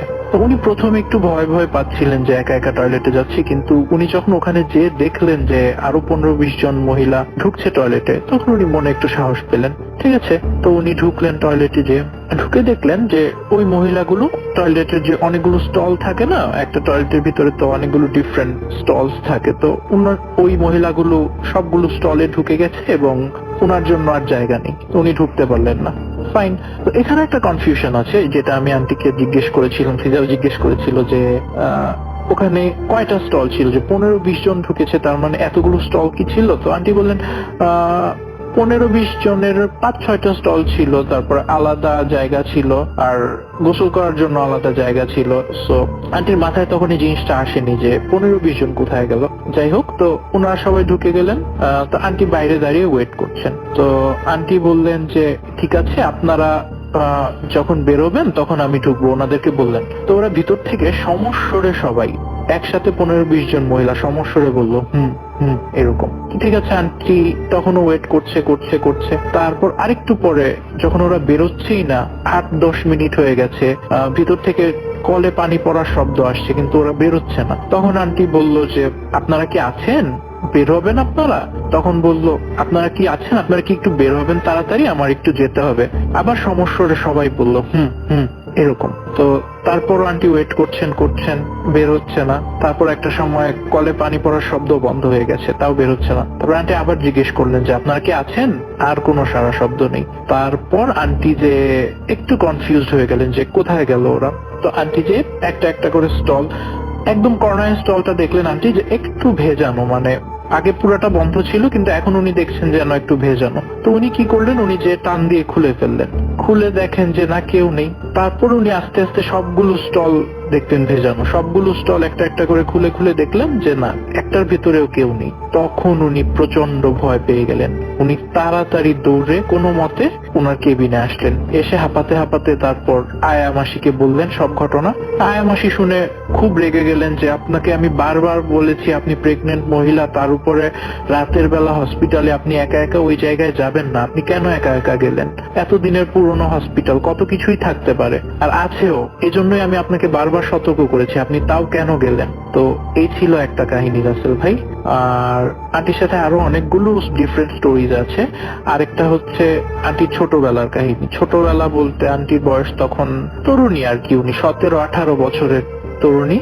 তো আন্টির যে বাবা ছিলেন, ওনার একটা শখ ছিল, যে শখ বা অভ্যেস বলেন, যে সবসময় উনি রাত্রে 2টা-3টার দিকে ঘুম থেকে উঠে চা বানিয়ে খেতেন। তা আন্টি যেহেতু বাবার অনেক আদরের মেয়ে ছিলেন, তো উনিও তখন 2টা-3টা রাত বাবার সাথে উঠে যেতেন, উঠে বাবাকে হেল্প করতেন চা বানানোতে, আর উনিও বাবার সাথে চা খেতেন। তো একদিন হয়েছে কি, উনি উঠেছেন বাবার সাথে, তো চা বানানো হয়ে গেছে। তো উনি আন্টি চিনি আনতে গেছেন চায়ের জন্য কিচেন থেকে। চিনি নিয়ে আসার সময় ওনার হাত থেকে চিনিটা পড়ে গেছে যখন, তো আন্টির বাবা বললেন যে এটা যেহেতু পড়ে গেছে মা, তুমি এটা ইউজ করার দরকার নেই, তুমি এটা ফেলে দিয়ে আসো। তো ওনাদের বাড়ি যেহেতু ছিল সেন্ট্রাল কলকাতায়, তো আগের দিনের যে বনেদি বাড়িগুলো থাকে না, তো ওগুলো বাড়ির সামনে বেশ কিছুটা জায়গা থাকে, বাউন্ডারির ভেতরে উঠোন টাইপের থাকে, আর উঠোনের একটা কর্নারে থাকে জঞ্জাল ফেলার জায়গা। তো আন্টি চিনিটা উঠিয়ে নিয়ে একটা ইয়েতে ওই জঞ্জাল ফেলার জায়গার দিকে বেরোতে যাচ্ছেন, বাসা থেকে বেরোয় ওই জঞ্জাল ফেলার জায়গায় চিনিটা ফেলে দিয়ে আসবেন। তো উনি যখন বেরোতে যাচ্ছেন দরজার সামনে, হঠাৎ করে দেখলেন যে একটা ছোট বিড়ালের বাচ্চা। তো উনি বিড়ালের বাচ্চাটাকে দেখে বললেন যে যা হিসেশ্বর। তো এটা শুনে আবার আন্টির বাবাও চলে আসছেন। এসে উনিও যখন দেখলেন বিড়ালের বাচ্চাটা, উনি রেগে গেলেন। এটার পিছনে একটা কারণ ছিল। কারণটা হচ্ছে আন্টির বাবা সবসময় বেড়াল পুষতেন ছোটবেলা থেকে। তো ওনার অনেকগুলো বেড়াল ছিল, আবার ওনার পাখি ছিল অনেক, উনি মানে পশু পাখি এগুলো পোষার শখ ছিল। তো ওনার পাখিও ছিল, বেড়াল ছিল। তো একবার ওনার একটা বেড়াল ওনার একটা পাখির ঘাড় মটকে দিয়েছিল। তো এরপর থেকে রাগে উনি ওনার বাড়ির সব বেড়ালকে তাড়িয়ে দিয়েছেন, আর বেড়াল পালতেন না। তো স্বাভাবিকভাবে এই বেড়ালের বাচ্চাটাকে দেখে উনি রেগে গেলেন, বললেন যা যা সর। এই কথা বলে উনি কি করলেন, ওনার হাতে পানির মগ ছিল, উনি পানি ঢেলে দিলেন বেড়ালটার উপর। তো বেড়ালটা একটু সামনে গেল, 2 পা সামনে গেল, গিয়ে ওনার দিকে ফিরে তাকালো। তো উনি আরো রেগে গেলেন যে হ্যাঁ, এত বড় সাহস, আমার দিকে ফিরে তাকাচ্ছিস আবার। তারপর উনি আরেকটু পানি এনে আবার ঢাললেন বেড়ালটার গায়ে। বেড়ালটা আবার 2 পা সামনে গেল, যে আবার ওনার দিকে ফিরে তাকালো। তো উনিও ঢালতে থাকলেন এভাবে, বেড়ালটা 2 পা করে সামনে আগাচ্ছে আর ওনার দিকে ফিরে তাকাচ্ছে। এর মধ্যে একটা ঘটনা ঘটলো, বিড়ালটা যতই আগাচ্ছে ততই সাইজে বড় হচ্ছে, যতই আগাচ্ছে ততই বড় হচ্ছে। যেতে যেতে যেতে যেতে আস্তে আস্তে বেড়ালটা যখন জঞ্জালের কাছে যেয়ে পৌঁছালো, তখন বিড়ালটা একটা প্রায় 4-5 ফিট লম্বা একটা বাঘের সাইজ নিয়ে নিল, পুরো একটা বাঘের আকৃতি ধারণ করলো। এটা দেখে তো আন্টিও তখন ছিলেন সামনে, আন্টির বাবা, ওনারা বেশ ভয় পেয়ে গেলেন। তো উনাদের কথাবার্তা শুনে আবার আন্টির মাও চলে আসছেন, উনিও দেখলেন, দেখে ওনারা সবাই ভয় পেয়ে গেলেন। তখন আন্টির মা ওনাদেরকে বলছে, ঠিক আছে তোমরা তাড়াতাড়ি ঘরের ভেতরে চলে আসো, কিছু করতে হবে না। এরকম করতে করতে আস্তে আস্তে জঞ্জালটার কাছে যেয়ে বাঘটা মিলিয়ে গেল। তো এটা ছিল আন্টির আরেকটা ঘটনা। তো এটা কি ছিল বা কেন হয়েছিল এটার এক্সপ্লেনেশন আসলে নেই কারো কাছেই, কিন্তু এই ঘটনাটা আসলে আন্টির নিজের চোখে এক্সপিরিয়েন্স করা। তাই আমি যখন শুনছিলাম, আমি হয়তো আন্টির মুখে নিজে না শুনলে, সিরা যখন আমাকে বলছিল আমি আন্টির মুখে শুনছিলাম, আন্টিও পাশ থেকে ওর কোনো ভুল হলে আন্টি কারেক্ট করে দিচ্ছিল। তো এটা যদি আমি নিজের মুখে না শুনতাম আন্টির, আমি কখনো এটা বিশ্বাস করতাম না। কিন্তু একজন নিজে এক্সপিরিয়েন্স করেছে, এরকম বয়স্ক একজন মানুষ, এটা তো আর মিথ্যে হতে পারে না। তো এই জন্য আমাকে বিশ্বাস করতে হয়েছে আর কি। তো এই ছিল কাহিনী। আন্টির আরো অনেকগুলো ঘটনা আছে, ওগুলো কোনো এক সময় পাঠাবো ইনশাল্লাহ। তো এই পর্যন্ত সবাই ভালো থাকবেন, সুস্থ থাকবেন, আল্লাহ হাফেজ। ভাইয়া, তো আপনি কবে থেকে রেডিও ফুর্তি শুনছেন? আগে আমি দিন রাত 24 ঘন্টা শুনতাম, পরে বিয়া করে বউয়ের জ্বালায় রেডিও পড়তে না শুনতে পায়া 3 মাস পাগল ছিলাম। পিরিয়ডের দিনগুলোতে পছন্দের বিষয়গুলো হয়ে ওঠে বিরক্তিকর, তাই তোমার স্বস্তির জন্য এক্সট্রা কেয়ার নিয়ে পাশে আছে ফ্রিডম স্যানিটারি ন্যাপকিন। তোমাকে রিয়েলি বোঝে। Face it, radio money ফুর্তি, ফুর্তি FM. The night comes alive. বিশ্বাস করা না করাটা আপনার ব্যাপার।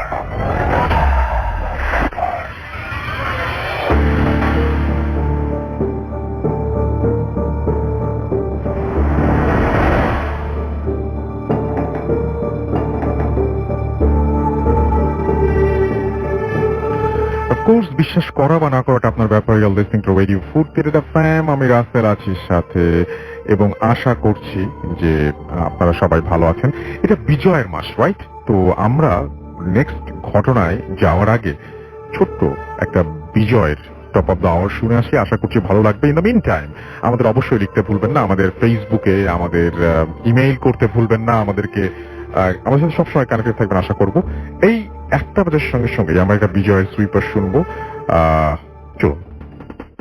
রাস্তাঘাটে ফুটপাতে হকার গুলোর হাতে এই পতাকা যাচ্ছে পালা, সকাল বিকেল রাতে। কিন্তু যদি একটু ভাবিস, একটু টাকা ফিরে দেখবি কত চুয়াতে এই পতাকা ঘিরে। কত মায়ের বুকের মাঝে আগলে রাখা কত বাবা স্বাধীন করে ঘরে ফেরার পর এক টুকরো সবুজ জমি মধ্যে খারাপ। এটাই এমন দিল কি ভেবেই বেশ আমার।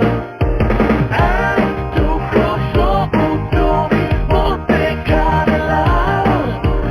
এটাই এমন দিল কি ভেবেই বেশ আমার। কত বীরাঙ্গনা, কত দুঃসহ স্মৃতি, কত ভাইয়ের মেশিন গানে আগুন ঝরা গীতি, কত শিশু সব হারানো সজল চোখের কোনা। এই পতাকা জড়িয়ে জুড়ে সুতোয় সুতোয় বোনা। কত মায়ের বুকের মাঝে আগলে রাখা কত বাবা স্বাধীন করে ঘরে ফেরার পর এক টুকরো সবুজ জমির মধ্যেখানে লাল। বুকের ভেতর খোদাই করে রাখিস চিরকাল। এক টুকরো সবুজ জমির মধ্যেখানে লাল। বুকের ভেতর খোদাই করে রাখিস চিরকাল। এক টুকরো সবুজ জমির মধ্যেখানে লাল।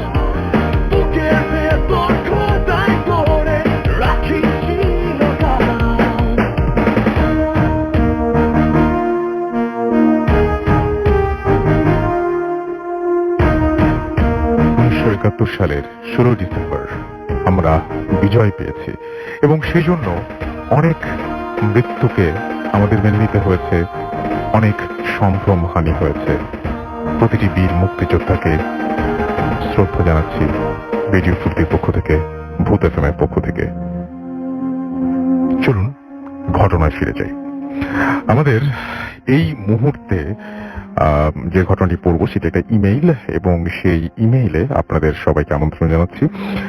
যেভাবে লিখছেন আমি সেভাবেই পড়ছি, আশা করছি যে ইমেলটা আপনাদের ভালো লাগবে। আসসালামু আলাইকুম। শুরুতে বলে নিই, আমি গুছিয়ে লেখার মতো মানুষ না। কোনো বানান কিংবা কোনো শব্দ ভুল হলে ক্ষমার চোখে দেখবেন। সেই 11 সাল থেকে শুনছি আপনাদের, কিন্তু কেন যেন আজকে লেখার প্রয়োজন বোধ করলাম। আমি আরিফ শাহরিয়ার, বাংলাদেশের একটি রেপুটেড প্রাইভেট ইউনিভার্সিটি থেকে আমার অনার্স কমপ্লিট করেছি আইন বিষয়ে এবং লন্ডনে মাস্টার্স করছি। ফলে আমার পক্ষে সশরীরে উপস্থাপন করা সম্ভব না। আমি যে ঘটনাটি শোনাবো সেটি বাংলাদেশের, আমার নিজের সাথে ঘটে যাওয়া, সময় প্রায় 5-6 মাস আগের মতো হবে। বলে রাখা ভালো যে আমার তুলা রাশি, আমি জানি না আপনারা বিশ্বাস করবেন, রাশি বিশ্বাস করেন কিনা, বাট ছেলেবেলা থেকে আমার কাছে রাশি জিনিসটা নিছক ভাওতাবাজি মনে হতো। যাই হোক, আমার তুলা রাশির কল্যাণে আমি ছোটবেলা থেকেই কম বেশি প্যারানর্মাল ব্যাপার স্যাপারের সাথে পরিচিত ছিলাম। আমার পরিবারের প্রায় সবাই একটু ইসলামিক মাইন্ডের, যার ফলে এই সব জিন ভূত সম্পর্কে আমাদের সবারই ধারণা ছিল। যাই হোক, ঘটনায় আসি। আমার গ্র্যাজুয়েশন শেষ করার পরে জুন কি জুলাইয়ের দিকে আমি আমার 4 জন ইউনিভার্সিটি ফ্রেন্ড ঠিক করি যে আমরা মানে পুরো বাংলাদেশ ট্যুরে যাব। কাকতালীয় ভাবে আমার 4 জন ফ্রেন্ডের বাসাই ছিল ফেনীতে। তার মধ্যে একজনের নাম আশফাক। তো আমরা সবাই ডিসাইড করলাম যে আশফাকের বাসায় থাকবো এবং সেখান থেকেই আমরা পুরো চট্টগ্রাম ঘুরব। এতে আমাদের হোটেলে থাকার খরচটা সেভ হবে। বলে রাখা ভালো, আশফাক এবং বাবা ঢাকায় অনেক মানে ভালো বিজনেসম্যান, ফলে তার পুরো ফ্যামিলি পুরান ঢাকায় থাকে, যার কারণে ফেনী এবং বাংলো বাড়িতে কেউ ছিল না, শুধুমাত্র একজন কেয়ারটেকার এবং তাদের ফ্যামিলি নিয়েই তিনি সেই বাসায় দেখাশোনা করতেন। বাড়িটির লোকেশন ফেনী শহর থেকে ভেতরে সীমান্ত এলাকা পরশুরামে। বাড়ি থেকে রাতের বেলায় ভারত সীমান্ত স্পষ্ট দেখা যায়, ভারত বাংলাদেশ সীমান্ত স্পষ্ট দেখা যায়। সেই এলাকায় খুব কম পাকা বাড়ি থাকায় মাগরিবের আজানের সময় রীতিমতো পিন ড্রপ সাইলেন্স চারিদিকে একদম বিরাজ করে। আমরা 2 জন আমাদের প্ল্যানের একদিন আগেই সেই বাসায় যাই। বাকি 2 জনের ঢাকা থেকে একদিন পরে আসার কথা ছিল। বলে রাখা ভালো, বাসাটি 3 বিঘা জমির ওপরে বানানো এবং ডুপ্লেক্স। আমরা যেই দেখলাম কেয়ারটেকার কাকার কাছে ছেলে আমাদের জন্য দোতলায় আলাদা রুম গুছিয়ে রেখেছে এবং পাশের হোটেল থেকে লোক আসছে আমরা কি খাবো শুনতে। আমি যে ফ্রেশ হওয়ার জন্য বাথরুমে গেলাম, বাট একটি জিনিস খেয়াল করলাম, এত আলিশান একটি বাথরুম বাট কোনো আয়না নেই। আমি একটু খুঁতখুঁতে স্বভাবের, আমার কাছে ব্যাপারটা খুব বিরক্ত লাগলো। কিন্তু আজব ব্যাপার হলো, বাথরুম না, পুরো বাসায় কোথাও আমি কোনো আয়না পেলাম না। অনেক টায়ার্ড থাকার কারণে ব্যাপারটা আর ভেবে ওঠেনি।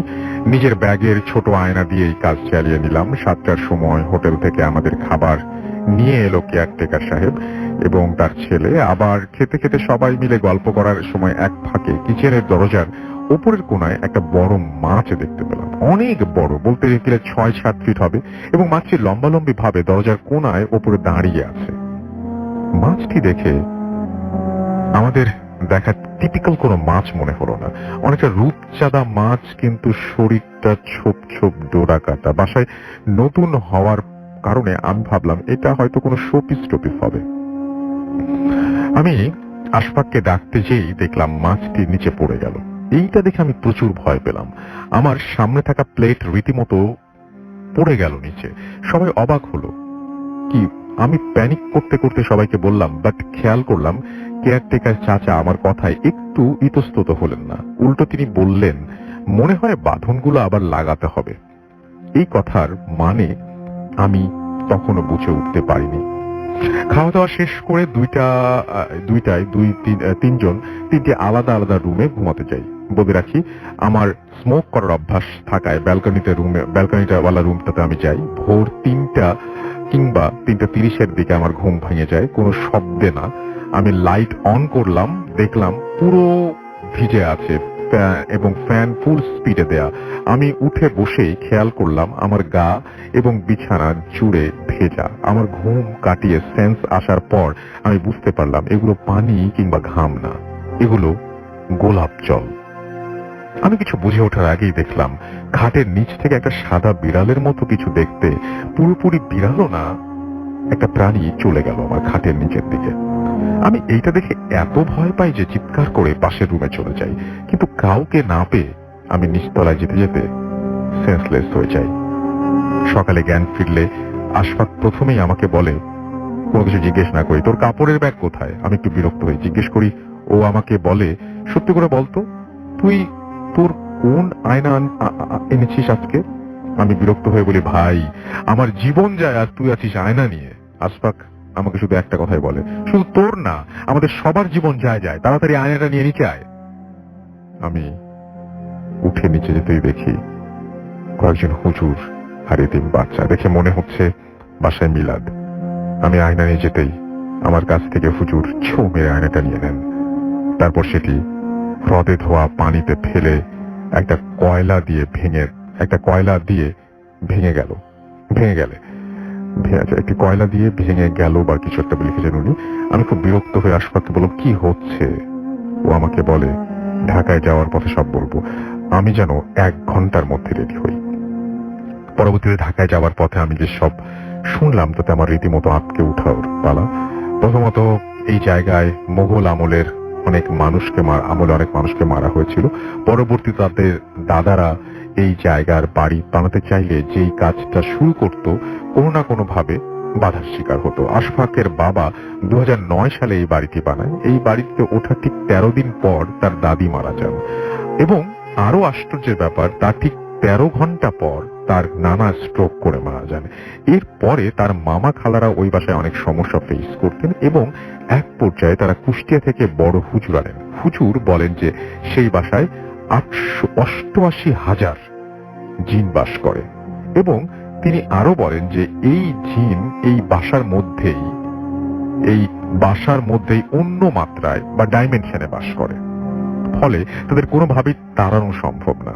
হুজুর আরো বলেন যে বাসার সকল জিনিস যেগুলো প্রতিফলন করে সেগুলো সরাতে হবে, অর্থাৎ বাসায় এমন কোনো জিনিস রাখা যাবে না যেগুলো নিজের চেহারা দেখা যায় কিংবা আলোক শিখা প্রতিফলন করে, কারণ এই সব জিনিস নাকি তাদের ডাইমেনশনে সাথে আমাদের ডাইমেনশনের সংযোগ তৈরি করে দেয়। আমি আয়না নিয়ে যাবার ফলে আমার আয়না দিয়ে সেই সব জিন পুনরায় আবার আমাদের ডাইমেনশনে আসার রাস্তা পায়, যার ফলে ওই দিন বাসার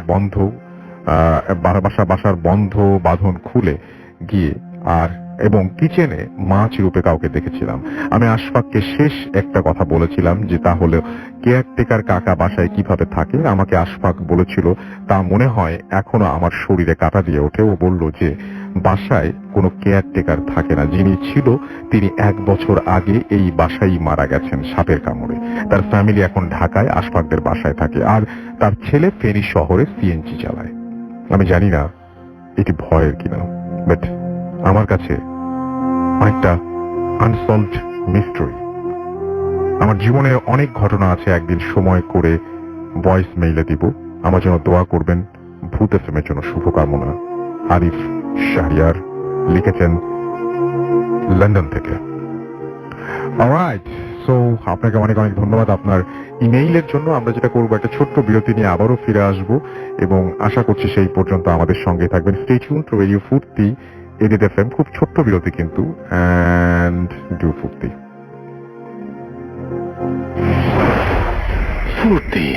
পিরিয়ডের দিনগুলোতে পছন্দের বিষয়গুলো হয়ে ওঠে বিরক্তিকর, তাই তোমার স্বস্তির জন্য এক্সট্রা কেয়ার নিয়ে পাশে আছে ফ্রিডম স্যানিটারি ন্যাপকিন। তোমাকে রিয়েলি বোঝে। শত্রুর সাথে লড়াই করেছি, স্বপ্নের সাথে বাস, অস্ত্রেও শান দিয়েছি, যেমন শস্য করেছি চাষ। বিজয়ের মাসের শুভেচ্ছা সবাইকে। ভূত FM. The night comes alive. বিশ্বাস করা না করাটা আপনার ব্যাপার।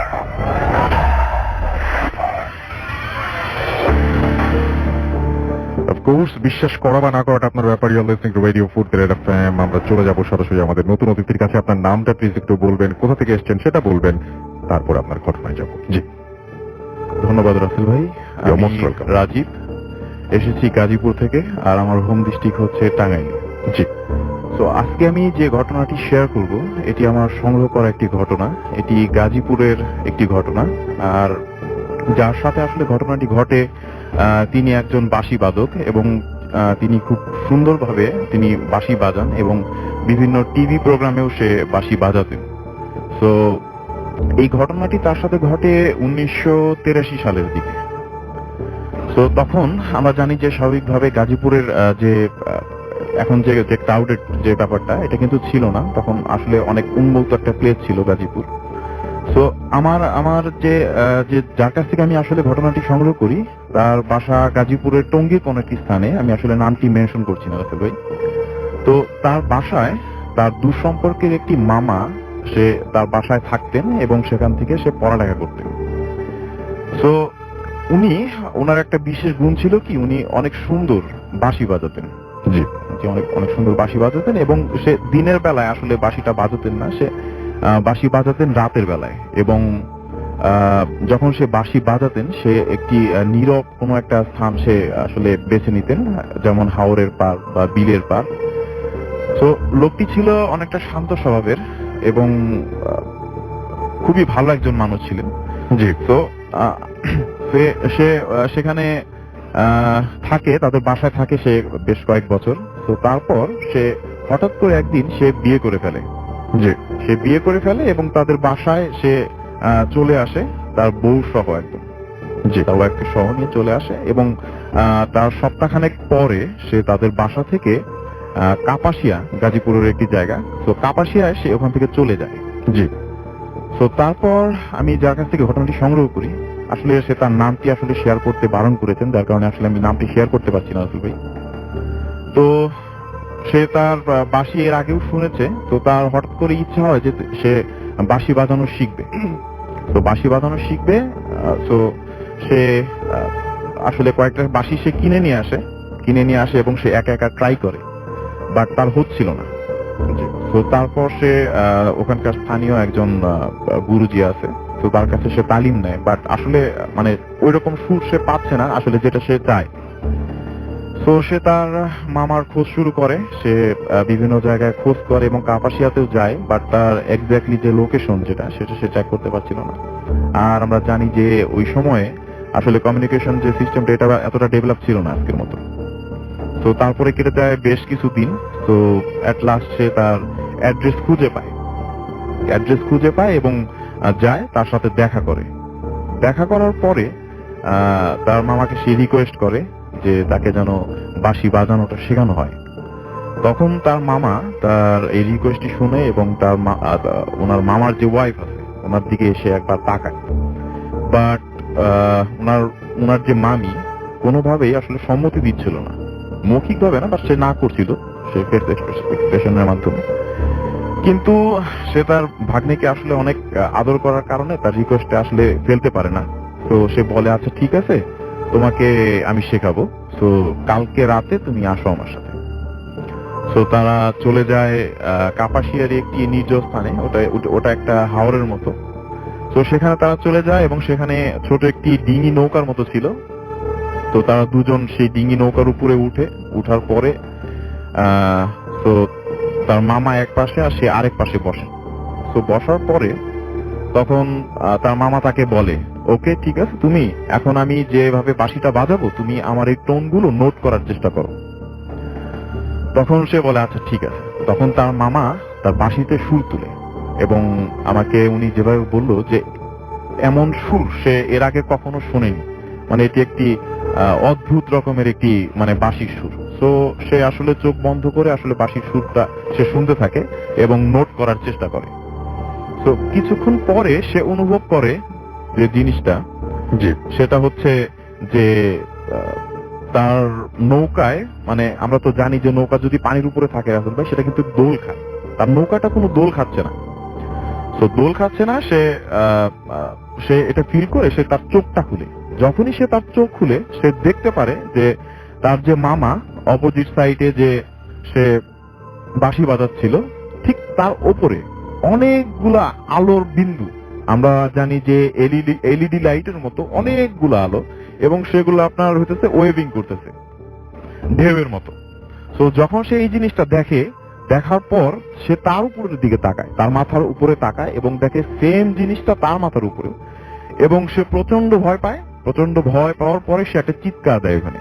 তো সে যখন ওখানে চিৎকার দেয়, তো সাথে সাথে ওই লাইটগুলো সবগুলো আকাশের দিকে উড়ে যেতে থাকে, এবং তারা যে নৌকাটার উপরে আসলে বসেছিল সে নৌকাটা সজোরে পড়ে যায় পানির মধ্যে। এবং সে আমি যার কাছ থেকে ঘটনাটি সংগ্রহ করেছি, সে মাথায় আঘাত পায়, নৌকার যে সাইড আছে সেখানে তার মাথায় বাড়ি লাগে এবং সে আঘাত পায়। তো তারপর তার যে মামা আছে, তার মামা সজোরে বলে উঠে যে তোমাদের অনেকবার আমি বলেছিলাম যে আমার সাথে যদি কেউ আসে এভাবে কখনো তোমরা সামনে আসবে না, আর এভাবে তোমরা ডিস্টার্ব করবে না। তো তারপরেও তোমরা শুনলে না। তো সে অনেকটা মানে রাগান্বিত ভাবে সে কথা বলে। তো তারপর তারা চলে যায় বাসায়। তারপর চলে যাওয়ার পর তার ভাগ্নেকে সে বলে যে আজকে যে ঘটনাটা ঘটলো এটা তুমি আসলে কারোর সাথে শেয়ার করো না, আর তুমি আমার কাছ থেকে শেখার দরকার নাই, তুমি ভয় পাবা। তো তুমি বেটার তুমি অন্য কারোর কাছ থেকে তুমি বাঁশি বাজানো শেখাটা কমপ্লিট করো। কিন্তু আমি যার কথা বলছি যে উনি নাসরবান্দা ছিলেন, উনি বললেন যে না, যাই হোক আমি এটা দেখে ছাড়বো, আর আপনার কাছ থেকে আমি শিখবো। তো তারপর মানে উনি কোনোভাবেই তাকে ছাড়লেন না। তারপরে তার মামা তাকে বলে যে আচ্ছা ঠিক আছে, তুমি আগে সুস্থ হও, তারপর এটা দেখা যাবে। তো তারপরে 2 দিন পার হয়। 2 দিন পার হওয়ার পরে তারা বলে যে ঠিক আছে, ওই দিন যখন এই ঘটনাটা ঘটছে ওই পানির উপরে নৌকার মধ্যে, তো আমরা ওদিকে আর যাবো না, আমরা ডাঙায় কোথাও আজকে প্র্যাকটিস করব। তো তারপর তারা চলে যায় আর একটি মানে শুকনা জায়গা, একটি মাঠের মতো, খোলা মাঠের মতো, সেখানে আপনার মানে খুব এই যে বালির মতো আর কি, মানে চারপাশে ঘাস, বাট ওই জায়গাটা বালির মতো, বাট আপনার একটু শুকনা টাইপের, অনেক সুন্দর একটা জায়গা, কার্পেটের মতো। তো সেখানে তারা বসার পরে তার মামা আবার বাঁশিতে সুর তুলে।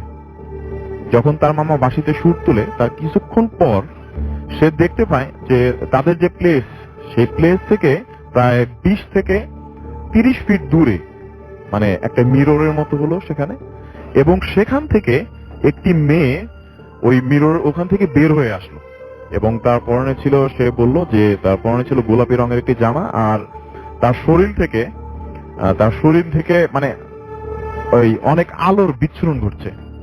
তো এর মধ্যে একটা অবাক করা একটা জিনিস ঘটে, সেটা হচ্ছে সে বলল যে মেয়েটি ওখান থেকে বের হয়ে আসলো, হ্যাঁ, সেই মেয়েটির চেহারার সাথে তার মামার যে ওয়াইফ তার চেহারার অনেকটাই মিল। তো অনেকটাই মিল। তো মেয়েটি যখন বের হয়ে আসলো এবং একটু কাছে আসছে, তখনই তার মামা মানে তার বাঁশির সুর থামিয়ে দিয়ে বলল যে তোমাকে না বলেছি যে তুমি এভাবে আসবে না, আর যদি তোমার বাঁশি শুনতেই হয় সেটা তুমি দূরে গিয়ে শুনো। তো তারপর ওই দিন এভাবে গেল, তারা আবার বাসায় ফিরে আসে। বাসায় ফিরে আসার পরে তার মামা তাকে বলে যে আসলে আমি চেষ্টা করেছিলাম যে তোমাকে শেখানোর জন্য, মনে হয় হবে না। তো আর এখানে যে ব্যাপারগুলো ঘটলো সেগুলো আসলে তুমি আসলে কারোর সাথে শেয়ার করো না, আমি জীবিত থাকা অবস্থায় তুমি কারোর সাথে শেয়ার করো না। তারপরেও সে বললো যে আচ্ছা ঠিক আছে, আপনি আমাকে বেসিক কিছু টোন আমাকে শেখান, যেগুলো দিয়ে আমি মানে পরবর্তীতে একজন শিল্পী হতে পারি আর কি। তো সে তারপরেও সে তার মামার কাছে কিছুদিন থাকে এবং কিছু শিখে তার মামার কাছে কিছু নোট করে। বাট সে যে জিনিসটা বললো যে এখনো সে তার মামার মতো পারফরমেন্স করতে পারে নাই, এবং সে বলে যে আমি আমার মামার 10% আমি যাইতে পারিনি। এই ছিল রাসেল ভাই আমার প্রথম ঘটনা। তো ধন্যবাদ, থ্যাংক ইউ সো মাচ। আমরা চলে যাবো আমাদের দ্বিতীয় অতিথির কাছে। আপনার নামটা একটু প্লিজ বলবেন, তারপরে আপনার ঘটনা যাব। আশা করছি যে তার ঘটনাটিও আপনাদের ভালো লাগবে। জি। আমি তুষার, এসেছি মিরপুর 1 থেকে। জি। তো আমি এখন যে ঘটনাটা শেয়ার করব সেটা আমার সাথেই ঘটে যাওয়া একটা ঘটনা। তো এইটা 2013 সালের একটা ঘটনা, জি। যেটা আমার সাথে ঘটে আমার গ্রামের বাসায়। আমার গ্রামের বাসা গাইবান্ধা জেলায় সাগাটা থানায়। তো ওইখানে আমি 2013 সালে আমাদের গ্রামের বাসাটা একটু বর্ণনা দিয়ে দিই। তখন আমাদের গ্রামের বাসায় একটা সামনে ছোট্ট একটা নদী ছিল, নদীটার নাম আলাই নদী। জি। তো ওই নদীর কারণে আর কি পারাপারের কোনো ব্রিজ ছিল না নদীতে। হুম। শীতকালে নদীতে পানি খুব কম থাকতো, এই জন্য আমরা অনেক সময় পানি কম থাকলে শীতকালে নদী পার হয়ে ওখান থেকে গ্রাম থেকে বাজারে যেতাম, জি। কারণ ওই রাস্তাটা শর্টকাট হইতো। আর একটা রাস্তা ছিল ওইটা একটু ঘুরে হইতো, জন্য সবাই নদী পার হয়েই যাতায়াত করতো। জি। তো এই রাস্তাটাতে আমাদের গ্রাম থেকে বাজার পর্যন্ত এই ভিতরে কোনো বাড়ি ছিল না। জি। এক পাশে ছিল নদী রাস্তার এবং অন্য পাশে ছিল ধানের ক্ষেত। জি। তো এবং বাজার এবং আমাদের বাড়ির মাঝামাঝি অবস্থায় একটা অনেক পুরাতন একটা কবরস্থান ছিল, যেটা মোল্লেভিটা নামে পরিচিত, অনেকেই চিনবেন আমাদের এলাকার। তো এই নামকরণটার কারণ হচ্ছে যে গ্রামে অনেক আগে যে মোড়লরা ছিল তাদের ওখানে কবর দেওয়া হইতো, যদিও পরবর্তীতে আর কবর দেওয়া হয়নি, কিন্তু ওখানকার নদীর ভাঙনে কবর স্থানের অর্ধেকটা নদী ভাঙনের মধ্যে চলে গেছে। তো এর আগে 3-4 দিন আগে একটা ছেলে বিষ খেয়ে আত্মহত্যা করছিল এবং তাকে ওখানে কবর দেওয়া হয়। ওখানে বিশাল একটা গাছ ছিল, সেই গাছের নিচে ওখানে কবর দেওয়া হয় রাস্তার সাথে। তো আমাদের নানির বাসা ছিল বাজার থেকে আরো 2 কিলোমিটার দূরে। তো ওখানে সবাইকে আমাদের পরিবারে ইনভাইট করার জন্য সবাই চলে যায়, আমি একা থেকে যাই বাড়িতে। তো আমি সন্ধ্যার সময় ঠিক মাগরিবের আজানের পরে নানির বাড়ির উদ্দেশ্যে আমার গ্রাম থেকে বের হই। তো আমি তখন শীতকাল, মোটামুটি শীত পড়া অবস্থা, তো নদীতে পানি কম, আমি নদী পার হয়ে ওই রাস্তা দিয়ে বাজারের উদ্দেশ্যে রওনা দিই। তো আমি যখন যাচ্ছিলাম তখন হালকা একটু অন্ধকার হয়ে গেছিল। তো আমি ওই কবরস্থানটাতে যখন যাই, তো যাওয়ার পরে আমি রাস্তাটা যখন পার হচ্ছিলাম তখন কবরস্থান থেকে অনেক আগরবাতির গন্ধ ছড়াচ্ছিল। তো আমি ভাবলাম যে হয়তো 2-3 দিন আগে একটা নতুন কবর দেওয়া হয়েছে, এই কারণে হয়তো আগরবাতির গন্ধটা এত প্রকট এখানে।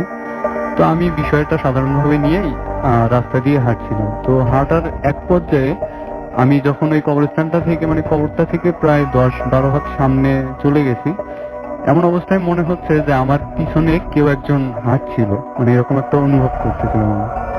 তো আমি তখন চিন্তা করলাম যে আমার গ্রামের বাড়ি থেকে অনেকেই হয়তো দেখা যাচ্ছে বাজারে যাবে। তো আমি পিছনে ফিরে তাকাইলাম যে দেখি চেনা কেউ বাজারে যাচ্ছে কিনা। তো আমি যখন পিছনের দিকে তাকাই তখন যেহেতু হালকা অন্ধকার ছিল, তার মধ্যে দেখতে পাচ্ছিলাম যে 4 জন লোক একটা লাশ বহনকারী যে খাটিয়াটা থাকে কাঠের, সেই খাটিয়াটা নিয়ে আমার পিছনে হাঁটতেছিল। তো আমি তখন চিন্তা করলাম যে আসলে যদি কেউ মারা যায় গ্রামে তাহলে তো আমার জানার কথা, কিন্তু আমি তো এটা মানে জানি না। এবং সবচেয়ে অবাক করার বিষয় যে তারা লাশটা নিয়ে কবরস্থানটা পার হয়ে চলে আসতেছে। তারপরে আমি ভাবলাম যে আমি যখন কবরস্থানটা পার হয়ে আসি তখন তো ওখানে কোনো নতুন কবর খোঁড়া দেখিনি। তো আমি একটু সামনের দিকে যখন হাঁটতেছিলাম তখন দেখলাম যে তারা অলরেডি কবরস্থানটা পার হয়ে আমার অনেকটা কাছে চলে আসছে। তো কাছে চলে আসার পরে এমন একটা অবস্থা হয় যে তারা আমার গায়ের উপর দিয়ে লাশটা নিয়ে যাবে, এরকম একটা পরিস্থিতি হয়। তো আমি রাস্তার পাশে দাঁড়াই। তো দাঁড়ানোর পরে ওনারা আমার সোজায় বাম পাশে থাকে, আমি ডান পাশে হাঁটতেছিলাম। তো আমি একজনকে জিজ্ঞাসা করলাম যে আঙ্কেল কে মারা গেছে, কিন্তু তারা কেউ আমার দিকে তাকালো না এবং কোনো কথাও বললো না। তারা 4 জন শুধু সোজা সামনের দিকে দেখতেছে এবং হাঁটতেছে।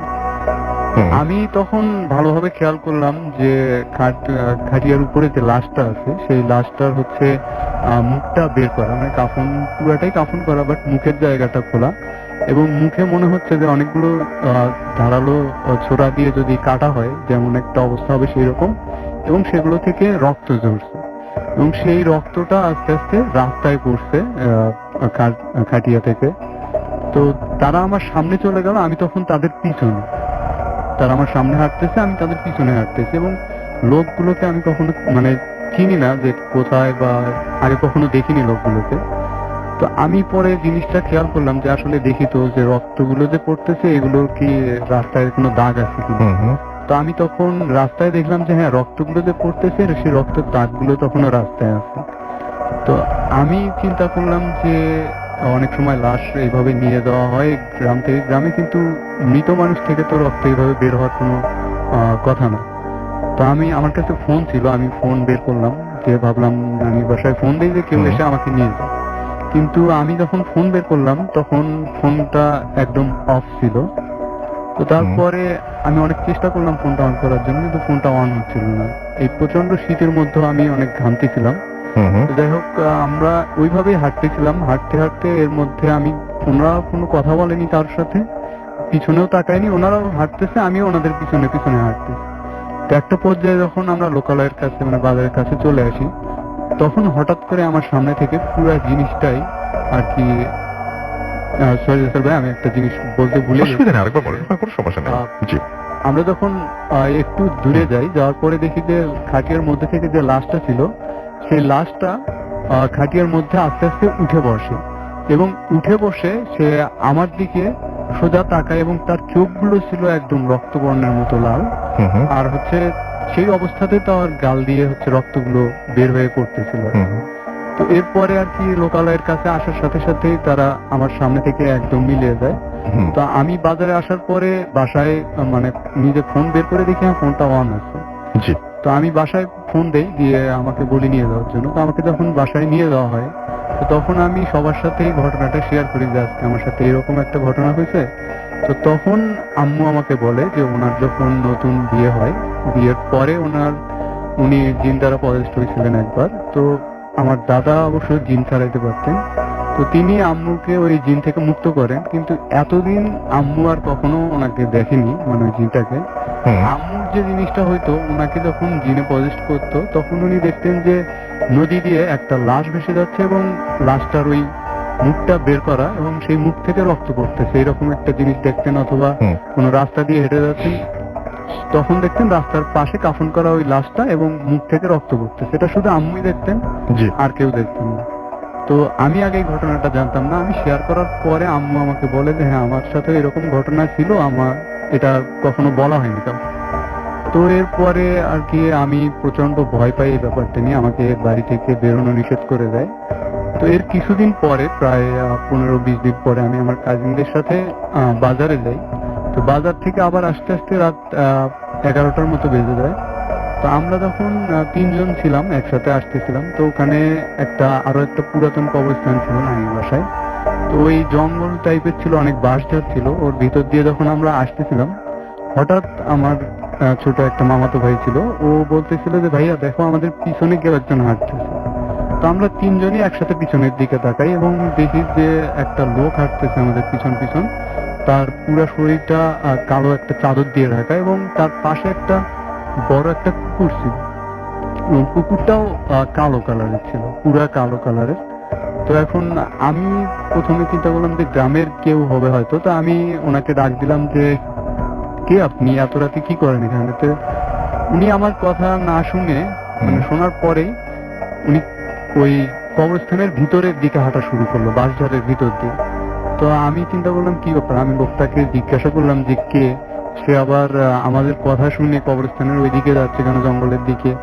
তো আমরা 3 জনও তখন কি করলাম, ওই লোকটার পিছনে হাঁটা শুরু করলাম। তো ওই লোকটার পিছনে যখন হাঁটা শুরু করলাম, কিছু দূর যাওয়ার পরে আমরা কবরস্থানের যখন পুরোপুরি ভিতরে ঢুকে গেলাম, বাজারের ভিতরে, তো সামনে একটা অনেক মজা পুকুর ছিল, একটা বিশাল বড়। তো ওখান থেকে আর পার হওয়ার কোনো রাস্তা নেই। যদি ওই লোকটাকে আবার ফিরে আসতে হয়, তাহলে আমরা যে পথে গেছি আবার ওই পথ দিয়ে তাকে ফিরতে হবে। কিন্তু আমরা যখন ওই মজা পুকুরটার সামনে গেলাম, তখন দেখলাম যে না, ওই লোকটাও নেই, ওখানে কোনো পুকুরের অস্তিত্বও নেই, কিছুই নেই ওখানে। তো আমার কাজিনরা এটা দেখার পরে আর কি বেশ ভয় পেলো। তো আমিও একবার এই ঘটনাটা ঘটার পরেও আমিও বেশ ভয় পেলাম যে আসলে কি হচ্ছে আমার সাথে আজকে আবার এতদিন পরে। তো আমি আবার ওদের সাথে ঘুরে বাসায় চলে আসি।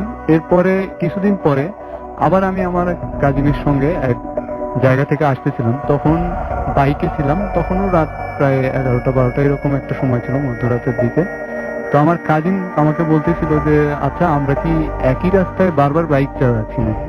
তা আমি বললাম যে না ভাই, আমরা তো একই রাস্তায় বাইক চালাচ্ছি না। তো বলতেছে আচ্ছা দেখ, তো বাম পাশে একটা লোককে আমি মনে হচ্ছে যে 5 মিনিট পর পর লোকটাকে আমি ক্রস করে যাচ্ছি। তো আমি বাম পাশে তখন তাকালাম, দেখলাম যে প্রথমবার আমি যে লোকটাকে দেখেছিলাম কালো কুকুর সহ, সেই লোকটা। তো আমরা আবার 5-6 মিনিট পরে আবার দেখতেছি যে রাস্তার বাম পাশে আবার ওই লোকটা দাঁড়ায় আছে কুকুর সহ। তো আমি জি। তখন ভাইয়াকে কিছু বলিনি। তো আমরা বাড়িতে আসার পরে আমি আব্বু আম্মুকে আবার ঘটনাটা শেয়ার করলাম যে এখন এইরকম সমস্যা আমার হচ্ছে, আগের সমস্যাটা নেই, বাট এই সমস্যাটা আমার সাথে হচ্ছে। তো তখন তারা আমাকে একটা হুজুরের কাছে নিয়ে যায়। তো হুজুরের কাছে যাওয়ার পরে ওনাকে আমি সব ঘটনাগুলো শেয়ার করি। তো উনি তখন বলে যে আমার দাদার সাথে একটা জিন ছিল, আমি যাকে এখন দেখি কুকুর সহ, সেই জিনটা আসলে সেই দাদার সাথে থাকা জিনটাই। উনি অনেক ভালো জিন, আমাকে প্রোটেক্ট করার জন্যই আর কি আমি যখন রাত্রে বের হই তখন ওনাকে দেখতে পাই। তো হুজুর আমাকে বলে দেয় যে কখনো ওনার সাথে কথা বলতে ট্রাই করবো না, আর ওনার কাছেও যাইতে ট্রাই করবো না। এখনো ভাই আমি মাঝে মাঝে রাত্রে একা বের হইলে ওনাকে দেখি। তো এই ছিল আমার গল্প। Thank you so much. আমাদের এখানে অনেকেই কমেন্ট করছেন। আমি দেখতে পাচ্ছি রাতুল হাসান আমাদের সঙ্গে আছেন ভাই। আচ্ছা, সবার মোট কথা হচ্ছে যে ভূত has become part of our life, তো সেটা নিয়ে অনেকে কথা বলছেন। থ্যাংক ইউ ভেরি মাচ আমাদের সঙ্গে থাকার জন্য। জালালাবাদ থেকে শুনছেন MDH শুভ আমাদের সঙ্গে আছেন দেখতে পাচ্ছি। টুকু শেখ আমাদের সঙ্গে আছেন দেখতে পাচ্ছি। শিমুল সরকার, এছাড়া আমাদের সঙ্গে আছেন MD সুমন, এবং আমাদের সঙ্গে আছেন রেজাউল হক চৌধুরী। পিন্টু চৌধুরী আমাদের সঙ্গে আছেন PK রাসেল। আশিক বিল্লা আমাদের সঙ্গে আছেন দেখতে পাচ্ছি। RDB ইমন খান আমাদের সঙ্গে আছেন। হিমেল আফ্রিদি, এছাড়াও আমাদের সঙ্গে আছেন শারমিন রিমা আছেন আমাদের সঙ্গে। আচ্ছা, ভূত FM বন্ধ হলে মানব বন্ধন করবেন, ওকে। আমাদের সঙ্গে আছেন একজন ভালো ছেলে, এছাড়া আমাদের সঙ্গে আছেন শাহেদ সালমান, এছাড়া আছেন অভিজিৎ বণিক, তপন তাসনিম আমাদের সঙ্গে আছেন, ফয়সাল মারুফ আমাদের সঙ্গে আছেন দেখতে পাচ্ছি আরো অনেকেই। এবং রেডিও ফুর্তি যে পেজ, সেই পেজেও আপনারা অনেকে আছেন আমাদের সঙ্গে। এবং আমাদের সঙ্গে দেখতে পাচ্ছি যারা আছেন এই মুহূর্তে, তাদের মধ্যে কিছু না বললেই না।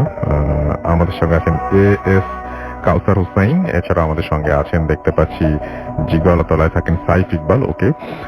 রাকিব হাসান বলছেন আজকে স্টোরিগুলো অনেক ভয়, চিটাগং থেকে লিখছেন। ফয়েজুল্লাহ আমাদের সঙ্গে আছেন সাইফ ইকবাল আছেন আমাদের সঙ্গে দেখতে পাচ্ছি। এছাড়াও রকিব আহমেদ আছেন, পাভেল হোসেন ZP, কাউসার হুসাইন আমাদের সঙ্গে আছেন, আফান খান আজিজুল আমাদের সঙ্গে আছেন দেখতে পাচ্ছি, খলিফা সহ আরো অনেকে। থ্যাংক ইউ ভেরি মাচ আমাদের সঙ্গে থাকার জন্য, এবং আশা করছি যে আপনি পুরোটা সময় আমাদের সঙ্গে থাকবেন। তো যাই হোক, আমরা যেটা করব সেটা হচ্ছে, আচ্ছা, টুইটারের কথাগুলো একটু বলে নিই আপনাদের কাছে। নীল চিরকুট আমাদের সঙ্গে আছেন নাহিদ হৃদয়, এবং আমাদের সঙ্গে আছেন দেখতে পাচ্ছি এছাড়াও মইনুর সাগর আছেন আমাদের সঙ্গে দেখতে পাচ্ছি। টুকু শেখ আছেন আমাদের সঙ্গে, সাম্য, MD হাসান খান আমাদের সঙ্গে আছেন দেখতে পাচ্ছি, পাভেল হুসাইন সহ আরো অনেকে। ছোট্ট একটা বিরতির পরে আবারও ফিরে আসবো, সেই পর্যন্ত আমাদের সঙ্গেই থাকবেন। স্টে টিউনড টু রেডিও ফুর্তি FM এন্ড ডু ফুর্তি। ফুর্তি ভালো করে দেখার আগেই অ্যাড হয়ে গেছে। এই তো শুরু হয়ে গেল ইন্টারনেটিং। এনগেজমেন্ট থেকে হানিমুন, সেলফি থেকে ভিডিও শেয়ারিং এর যে পরিমাণ এনার্জি দেবে, তাতে আরেকটা তাজমহল বানিয়ে ফেলা যাবে। এই সময়ে ইন্টারনেটটা বেশি লাগে, তাই আরো বেশি এনজয় করতে বাংলালিংকের বেশি ইন্টারনেট।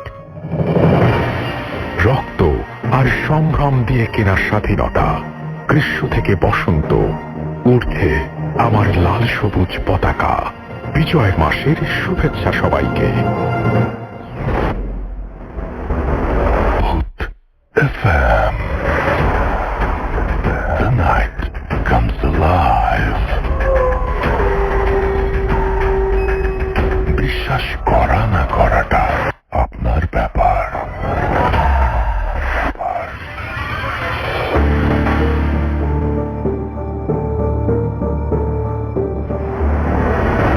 আসসালামু আলাইকুম নাসিম ভাই। আসসালামু আলাইকুম নাসিম ভাই। নাসিম ভাই ভালো আছেন? জানি ভালো থাকুন। নাসিম ভাই, আপনি কেমন আছেন বলুন তো? কখনোই জানতে চাওয়া হয় না আপনি কেমন আছেন। আমি রাজিয়া, চট্টগ্রাম থেকে বলছি। আজকে ছোট একটা ঘটনা বলি। এটা আমার মায়ের কাছ থেকে শোনা। মা জেনেছেন আমার নানির কাছ থেকে। ঘটনাটা আমার মায়ের মেজো খালাকে নিয়ে। ঘটা একটা ঘটনা, খুবই পজিটিভ একটা ঘটনা। এখানে ভয় বা এরকম কোনো বিষয় না, খুবই পজিটিভ। সব ঘটনায় আসলে নেগেটিভিটি থাকে না, কিছু কিছু ঘটনা শুরুর দিকে নেগেটিভ মনে হয় বাট রেজাল্টটা অলওয়েজ পজিটিভ আসে। তো আমার মায়ের মেজো খালা, ওনারা ওই সময় তো আসলে মেয়েরা তো পড়ালেখা করতো না, বাংলা মাধ্যমে পড়ালেখা আপনি বাদ দিন, আরবি পড়ালেখা অনেক সময় হয়ে উঠতো না, দিয়ে দিত খুব আর্লি এজে, ওনাকেও তেমন দিয়ে দেয়।